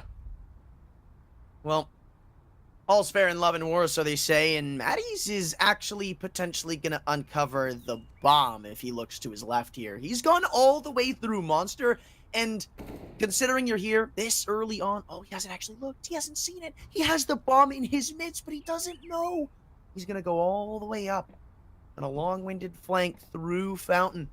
Does he hear the footsteps, though, as shot gets closer? That's the question. I'm not sure. All he's really got to do, though, is drop one and make it worthwhile. He is out of earshot, so he definitely isn't going to catch it. Oh, he may now. You're running all the way up. You think this is free if you're shocked. So this is definitely info to be taken, and they're still walking up A. Honestly, this is completely just not the right call to make. He's going to be heard running back down to B, too. So you know it's open for now, and he may even catch a second. Bloggies, he's running down through bathrooms. This is so weird. This is so awkward, and he's still not detected going into B. Posting up in the sandbags, I do believe they dealt with Bloggies. Now it is all up to the one. And I don't think you're ever going to check this first. Nope. Dropped without even knowing what hit him. And that was just awkward around the board. Yeah, it's all about information. Slovakia are relentlessly pushing everything. That means that you don't know what sign cues you're giving up. Who even suspects that footsteps in T-spawn are being radioed in? That's exactly what Slovakia are doing right now. It means you've got all of the information, all 3 players able to rotate down to the B site, and it means a guaranteed 7th round before Rifles against Pistols again. Should be a rock-solid 8th round. This is shaping up to be quite the CT side here on Overpass. It's a 3-2 setup. I just don't know how you can break this one open for more than 5 or 6. As this comes to its logical conclusion, Fino's AWP misses 1 shot. Haven't seen him do any of that today. And it may be an opportunity, a window that they can seize. Czech Republic are getting uncomfortably close up and long. The double swing will come through, though, and start to put your minds at ease. Now as the remaining take becomes all the more linear up through bathrooms, and just feeding food for Fino is off, and even the bomb now being dropped solidifies there is no retreat, there's no exit. Might as well just waltz in, try to find a handful of kills, but eventually the round will be dropped. Quirts, nice shot for the M4 takedown, but he's taken low himself, so it's not like he's got much more of a lifeline. And even walking up through bathrooms, he's being hunted. They want this kill, and they're sending Tagged in to find it on the SMG. I like that. Extra money to work with, and you'll take that any day of the week as a CT. Yeah, some would say greedy, but knowing it's a low HP pistol player, it's the best weapon for the job. Doubling the scoreline now. Slovakia back to these crushing combinations of rounds. Forcing Eco's left, right, and center. This one will be with Rifles, though. I can confirm Blog is he'll have the AWP in this 13th round. He'll be sending it towards this A-bomb site. Once again, it's just been relentless pace. Aleve mollying off, taking Fountain. How can you stop this man? Shots through the wall as well. That only does 4 damage. You've never seen a headshot do so little damage. It's still big, though, right? Because now you can confirm that somebody is in con, and this is info that you can use to your advantage. Savannah, for a moment, thought he was just going to post and find. However, instead, it is a solidified 5-on-4, as much as you like it or don't, depending on the perspective you look at it from. But they're going to fight back for Bathrooms control. Great flash, and Savannah peeks and off it. And that's not even your low member in Quartz. Now things get a little more dicey. Yeah, they need to regroup. They're spread all across the map. It doesn't look like there's a game plan whatsoever. Is it going to be the B-bomb site? That's where I highly suspect they're going to finish this round, with the bomb wrapping back this direction. They haven't accounted for Savannah whatsoever. And now Zedko becomes the lone ranger on this B site to try and prompt it in. He needs at least one headshot, otherwise this bomb is never going down. We've got a one-man disadvantage, and Matty's awaits. We've gotten rotations in though, so I'm not entirely sure if it matters much anymore. Nades starting to flourish over the bomb site, but still haven't converted for any semblance of a kill, and Matty's was never cleared. But now it's 2-on-2, and now you did wish that he got more than just the one, because you're up to a retake effort that's going to get sketchy. Oh, goes back into Monster. They both tuck away, and Molly will clear out one of these angles for them in pit. You've still got to somehow steal away this kill on Zedko. It's such a difficult angle to clear, and even though he gets the frag, it's at the cost of his teammate even peeking around the pillar. Bloggies, he knows it's unexpected, and that's why it works so well. The Czech Republic, they're actually looking pretty good on this T side. Yeah, it's been a while since they've taken a round, though, so they need more, essentially. If they don't finish this half with 6 or 7, it could still be a very one-sided second map, but certainly looking more competitive. Fino hasn't looked mortal at all this series, though. He's barely died, only 5 deaths here on Overpass. That AWP has been an absolute nightmare.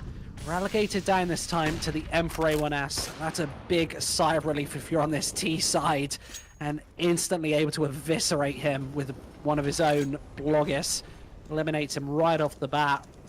They don't know that Mattis is so far down long, but you should really be expecting the unexpected at this point, considering they've been pushing absolutely everything on the CT side, and he's even able to find one before backing off. This is a 4 versus 4. You would ordinarily say this favors the T side, but it only matters if you can find their gap, and that's exactly what's happening. They're walking into the solitary MP9. As this smoke dissipates, the game is on. Tagged is here, though. Only a flash to try and thwart this. He spotted them. He's trying to time this flash around the pillar, and he's going to peek in off it. However, he actually may get caught on for doing so, trying to stop the Opera in his tracks. It's only about time for Tag.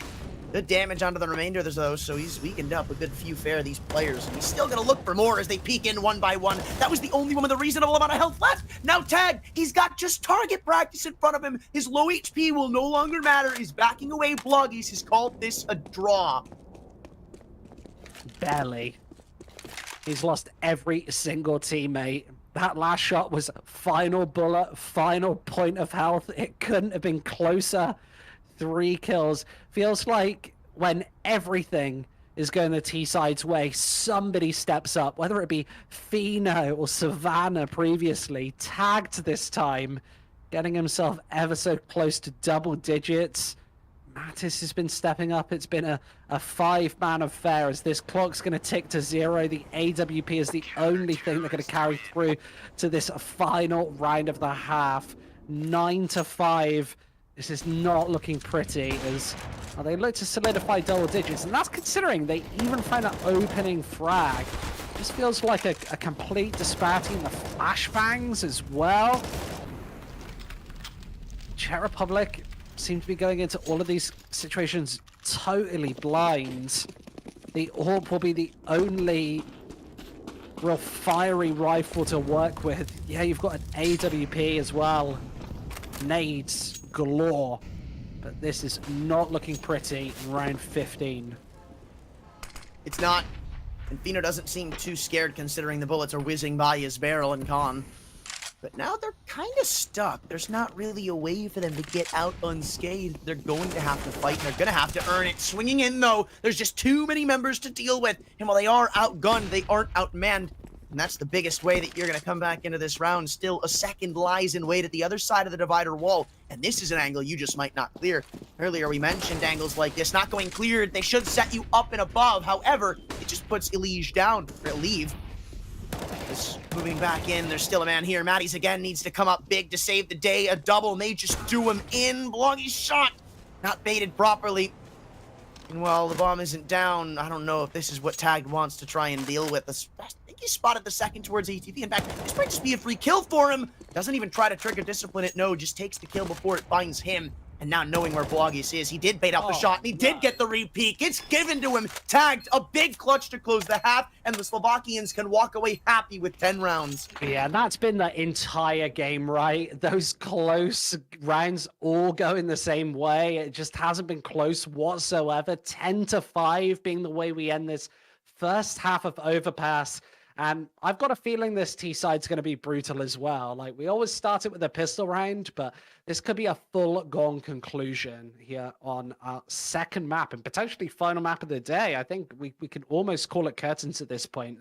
They're just a pistol round away, Anthran. I mean, not even that. Even if they lose the pistol, does it really matter? It was the rifles that really presented the most roadblocks for the Czech Republic. They weren't able to deal with them, as we've highlighted this whole time. So it's not just the pistols that have to change. Well, yes, that'd probably put this to a close. They might not even need it.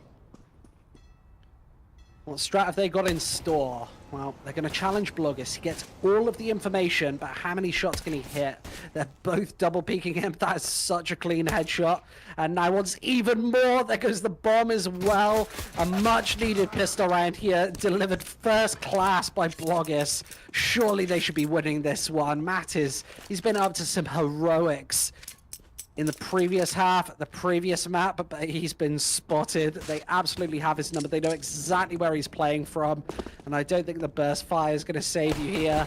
Oh, there's a quick headshot, so dink, but no kill. That one could have been helpful. It's quite literally as close as it could have been, too. He's on 1 HP. Even a bomb plant out of this would feel impossible, but that's currently the only defender on B. Needs, again, feels like he has to take a risk, so he peeks into short to try and steal another kill away, but it's a risk not well placed, and the Czech Republic close it down thanks to Blogius and him alone. And now these rounds have to be exceptionally squeaky clean. If the Czech Republic can't build their money up here, then they're going to be scrambling from start to finish of this half. Let's start this off clean against the pistols.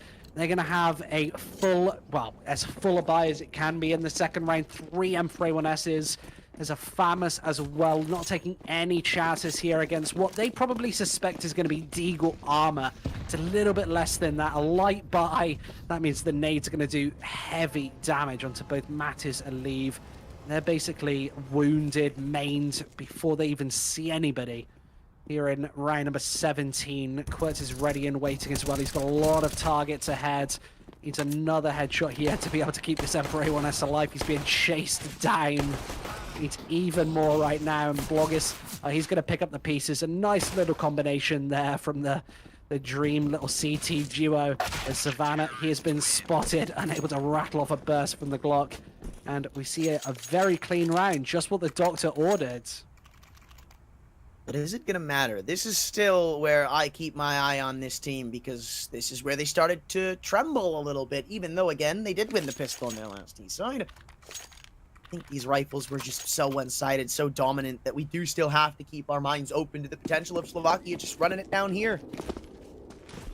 Yeah, CT side of Overpass can certainly be a change of pace, though. It can sometimes be a little easier to lock down than a Mirage, than one of these more scrimmy maps. So if they've got something special in store, then we'll see. But Blogus, unable to do anything spectacular with the map control, instead takes a bullet between the eyes. That's an important frag to find, but Quirtz needs another one. Finds it. Really good spot for them to be in right now, and the Czech Republic don't really need to do all that much more shot. He's close, and this won't go cleared. 1 kill, but the trade is imminent.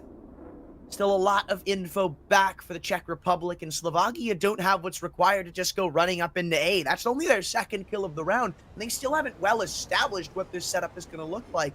So for now, it's still slow and methodical with the way they're clearing out some of these angles, and the utility is dreadful. 1 smoke, 1 nade. It's not like the Czech Republic have a lot themselves, but they don't need it right now. They got crossfires as far as the eye can see. Nothing really given up right now. And well, I guess, yeah, maybe they can get the plant for free. It's the post that's really got me worried to leave, ensuring every little nook and cranny is cleared, because if they do end up planting, they are going to need a flawless post. And it's those 2 CTHEs that can be really important. Fino's only on 44 points of health.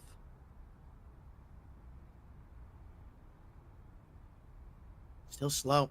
And it's not even like the Czech Republic are clearing anything right now. Eventually, they're going to start to get suspicious with how low the timer is running. Leave spots one, and they exchange glances on the bank player. Nade to potentially drop him, but the bomb plant's guaranteed. No, that wasn't even the right player. Still, though, kills required, and an overextension from Leave, one that he won't get back. Fino is alone on 4 health. A stray HE will catch him dead in his tracks. It's a good plant, but the round goes back the way of the Czech Republic, convincingly no less. And now is where we can start to believe. Yeah, and winning that one solely with the utility there. Those combined HEs actually did over 100 damage, getting a kill outright. That's going to be 8 rounds on the board, and that's exactly what the Czech Republic needs. Chain them together. The rifle rounds are the most important, putting Slovakia back onto a dodgy buy at best. Will we see rifles once again, Anthran? I think we will. There goes a Galil. Here come the AK-47s as well as Savannah. Just deciding whether he wants to go for a Galil with a couple of nades. That is what he likes to do. One of those flashbangs thrown alongside. They've got a couple of smoke grenades to use here. And are we expecting something faster right now? That's what I'm suspecting here on round number 19. August, though, eliminates him instantly. Mattis isn't even able to see a player picked through the very corner of that smoke. I believe we'll take long control, but not a worthy trade. It's not that they just got an opening pick off of that either. It's that they deleted Mattis of anything. The star so far for Slovakia, and without him, it's been dreadful beyond that. I mean, nobody's really held their own weight, maybe beyond, like, Fino doing well. But that's not going to be enough for a round like this. You don't need well. You need something that supersedes this 5-on-4. And this was kind of a universe we lived in a lot on Mirage. 5-on-4s, Slovakia consistently pulling them back. But here, it's just, it's felt different. It's felt less inspired. And for now, it's just going to be another creep and crawl into A. Molly, I don't know if they've heard the tags, but the damage will be felt. Tagged, he's down to 75, making him one-hit headshotable by the M4, at least the lone one.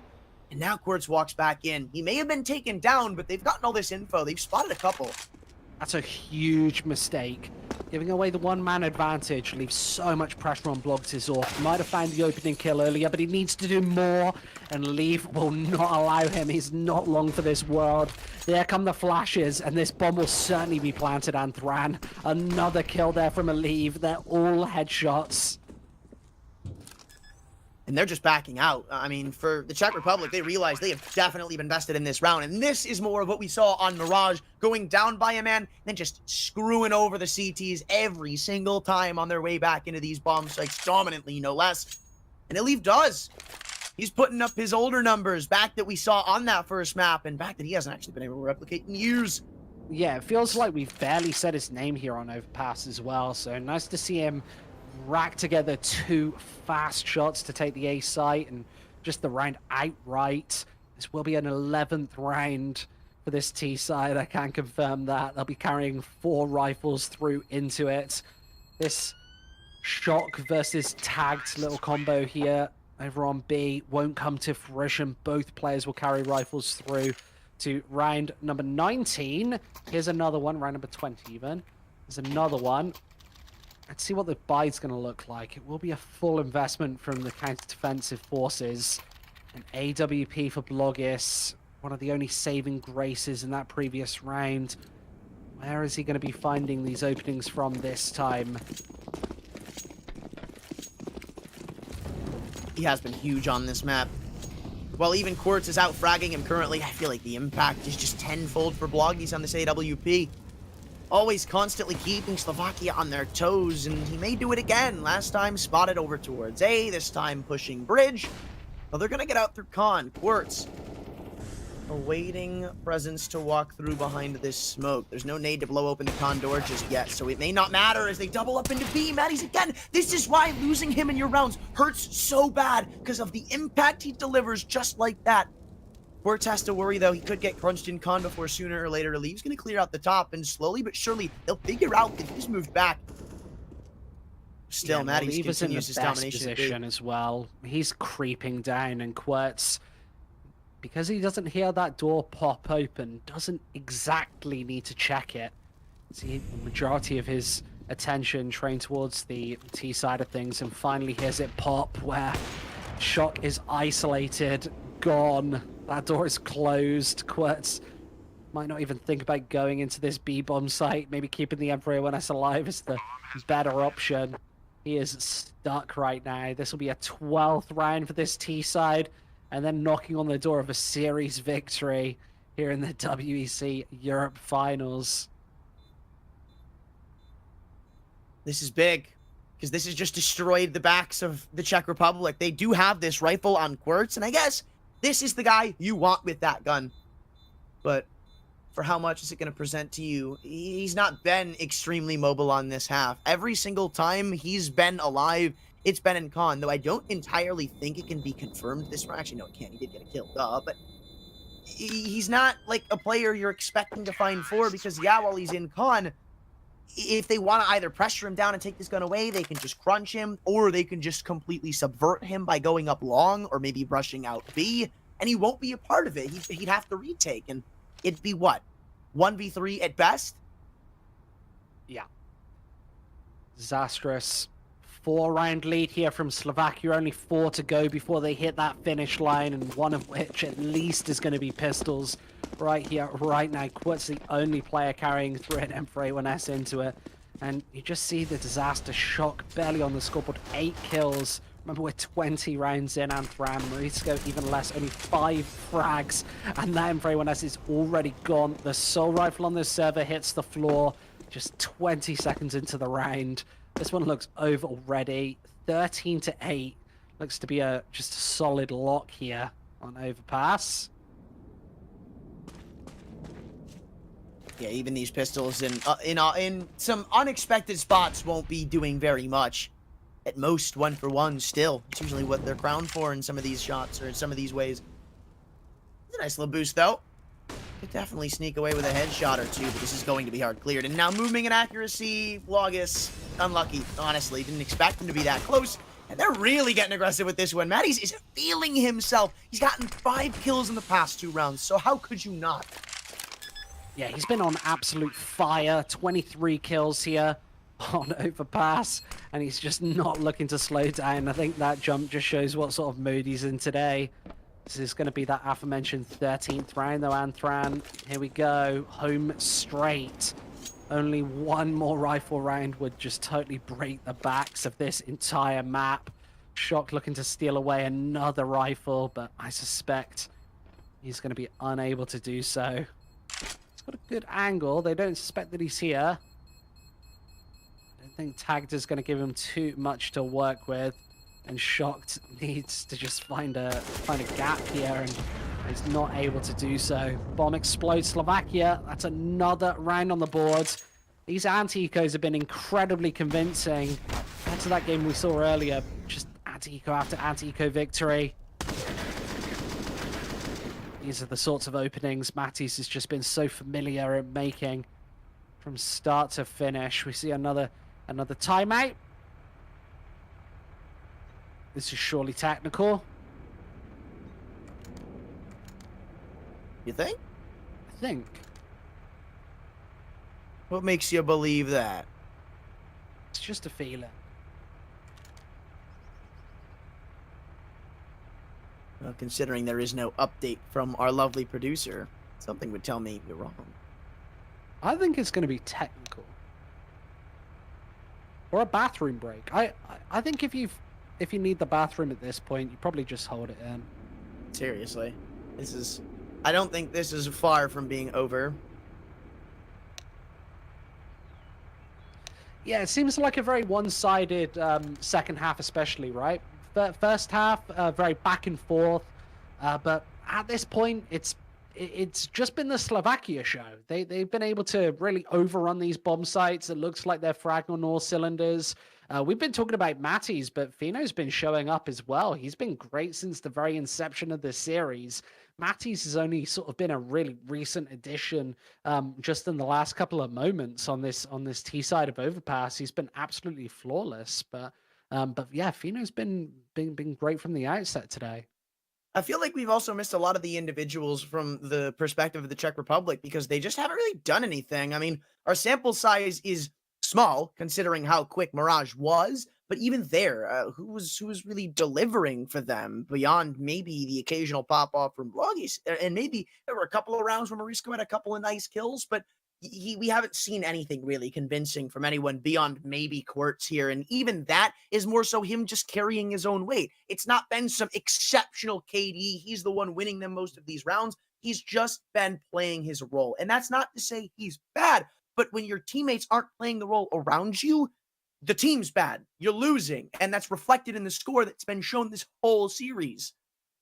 And if we're being honest, Slovakia have just been the better team, right? They've made less mistakes. My mind always just cast back to that 2 versus 2 on Mirage, where they play it so perfectly. They take it flawlessly. When they get into these closer round scenarios, they do play as a team. They really sort of hunker down, and well, we're back into the action. This might be one of the Czech Republic's final chances to chain rounds together here on Overpass. Fino takes just so much damage through that Molotov. Needs the map control. And Marisco, is he going to make the first mistake here on this CT side? Peeks it. It's not punished. But now they know exactly where he is and loses a teammate for his troubles. Marisco, there's no way of backing off. He needs to take the fight right now. The flash is overhead and he is gone. Kill after kill going the way of the T side. Only Blogis firing one back. And he does not have his trusty AWP Anthran. He's been relegated onto an M4 here in round number 22. And what can Shock do? He's going to walk right into this one. They are watching it. He needs both and unable to do so. No damage onto Savannah. And now we fall into a stalemate once again. What can Blogis do? This is a massive issue, though. While they do find this frag, Zedko, he's got enough health to walk around confidently with. And Elive and Fino, they don't have that same liberty available to them. But does he even bother going for this? You said this might be one of the last chances for the Czech Republic to actually start chirping back up in this game. Well, minus this round, minus a probable eco in the next, your only chances come from the little rifles you can hang on to. I mean, I understand why he does this, but still, there's a duality to it where you definitely could go for this. You know Elite is low. It can be confirmed from earlier on, but I don't know. This is just a bad spot to be in. Maybe this shows how shaky the communication is, Anthran, that this sort of information is just not being commed over. You know, that if he knew there were 2 low players on the other side, he would definitely be going in for this one. Just unable to do so. I can only assume that information just hasn't been communicated over. Maybe they feel like this map is already over. 14-8, and the money is just low again. This is death's door here for the Czech Republic. They might be going down 0-1 here in this group stage. Yeah, you're not running on much ground left here. Investments to come, though, so I guess you'll give it your all here. Though, imagine they lose all the guns. It's pretty much as good as over. Yeah, this is basically as bad as it gets in Counter-Strike. Marisco's still 5 kills, and this map is almost coming to a close. Needs to just desperately get back on the board, but has been unable to do so. This MB9 has snuck into such an advantageous spot, and Zedko's flirting with these smokes as well. He gets spotted. Even trades. Are they gonna go into B? I think they are. This smoke's gonna fade and all hell will break loose once more. It's Shock, the lone man currently to defend for the monster push. If he gets cleared, it'll be an unlucky finish. Though it looks like, again, he may get away with murder. We saw him in his position almost perfect to this in the last map. And this time he'll double up off it again. A site, it is open. Elive is going to soon find this as he keeps walking up through long, but the rotations will be here. So you're going to have to find at least 1 kill if you want to try and make ends meet in this one. But right now, walking into Blogis off will not be forgiving. Yeah, it's a free shot. Give it to him. Czech Republic, they'll be contending before 15 struck, and this is an ugly look for Slovakia in this round. I've got a feeling Fino wants to get himself onto the highlight reel. Blogis just a little overextended, doesn't realize, and that'll be a quick execution. 14-9, as I'm sure we'll see rifles once again. Savannah's got over $10,000 here on the T side. We'll see an AWP get dropped almost certainly. Fino's going to hold it. He's got 18 kills here on Overpass. And they're only 2 rounds away from taking this series home. A flurry of rifles. They're going to have to do it once again as those initial smokes are placed down. That one's for Monster. There's lots and lots of time on the board, of course. Czech Republic have been a lot weaker at the information game here on Overpass, where it's so important. An early trade. Now at least they know that Connector has been compromised. And Risco's just going to toss a flashbang over. This is a risk and shock. How does he find that shot? He's taken so much real estate for his troubles, as that kind of forces the T's towards the A side of the map. They have no idea where this map control is and isn't towards B. So their hand is kind of forced, and that escalates the flashes. AWP gone, gives them space. Still though, Marisco's here. Wants this kill back, and he's not been as lights out as he was on Mirage this time round. And he may just walk into the post of Fino. No, he's double scoped and looking too high. So there's no possibility for a reaction. Instead, it's just destruction. And now they've cheated an extra man to the upper sights hold for now, but eventually you're going to start to deduce that they've left, considering the lack of footsteps. Any presence at all should tell you everything. The silence speaks volumes, and they leave. They'll have to gamble on a potential smoke push here. Time's running low, and Shock is still here, but he's always been towards Monster. This is an obvious clear, and he doesn't spray. He misses the tap, and now it's a 2-on-2 for a retake again. They've snuck their way in. They've got rifles. This is their best chance at closing this second map that we've seen yet. But here come the AK-47s. How is Zedko and Marisco going to break this one apart?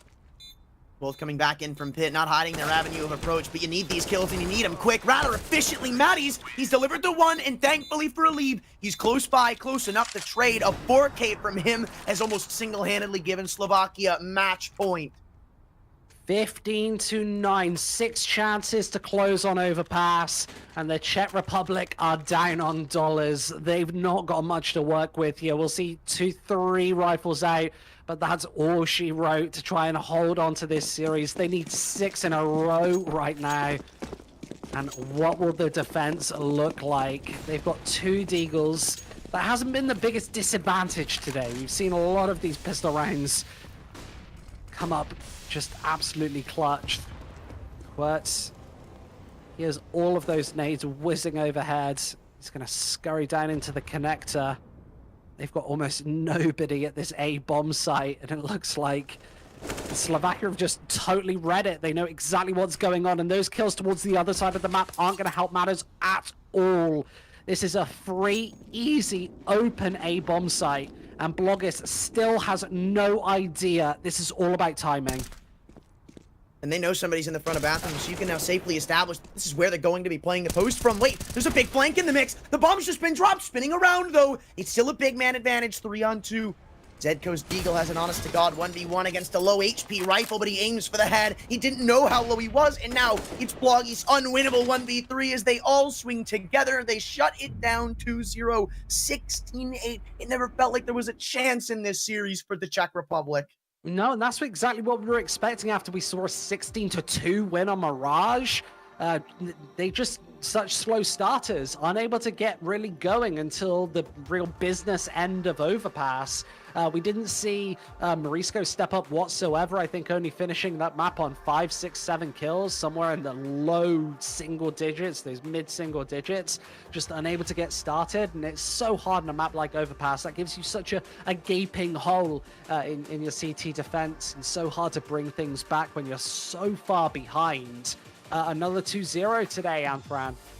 It's not hard. It felt easy. It looked easy, and it seemingly was easy when you look at it in hindsight. They only dropped 10 rounds, for God's sakes. It can't possibly be that difficult for them. And it didn't even feel like it was anything too in-depth that was ruining it for them. The defaults for Slovakia were so great. Every now and then they came out with an idea, like you saw in the last round. They completely sidestepped any potential hazards in connector by just going up long. Sure, there was an element of timing because it was being spotted from the front of bathrooms, but even then, you can blame it on the fact that Savannah gets a massive kill at B, starts to sway the CTs down lower, turns the attention away for a matter of time that they abuse, and as you said, walk into an open A bomb site with. Yeah, and I've got to say, Fino, just fantastic all day. That AWP firing through a much-deserved 2-0 and 2 pretty quick series today, I've got to say. We'll be back, same time, same place, right here tomorrow. Make sure you don't miss it. Ne unește un singur scop. Visul nostru. Pas cu pas, mai aproape de victorie. Cel care știe că visele unor oameni din peste 100 de țări nu au fost fără rost. Alătură-te lor între 24 august și 3 septembrie, când Iașul devine capitală mondială de esports. Do you think you've got what it takes? The challenge will be tougher than ever.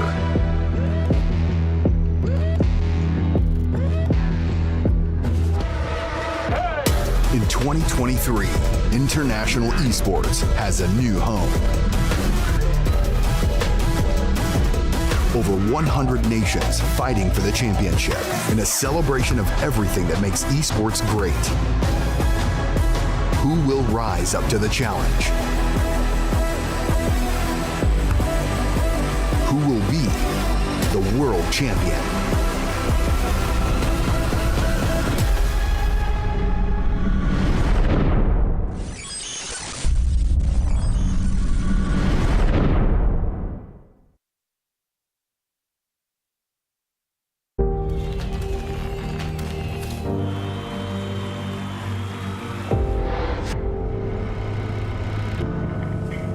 In the heart of Iași, Romania, the world's top gamers have gathered for the ultimate showdown. IESF brings heart-stopping matches across a variety of gaming genres in an electrifying experience that celebrates the passion and dedication of esports athletes from around the globe. This is more than just a tournament. This is where champions are born, legends are made, and anything is possible. Get ready to witness the ultimate display of skill, strategy, and heart. The IESF World Esports Championship. It's about to take your breath away.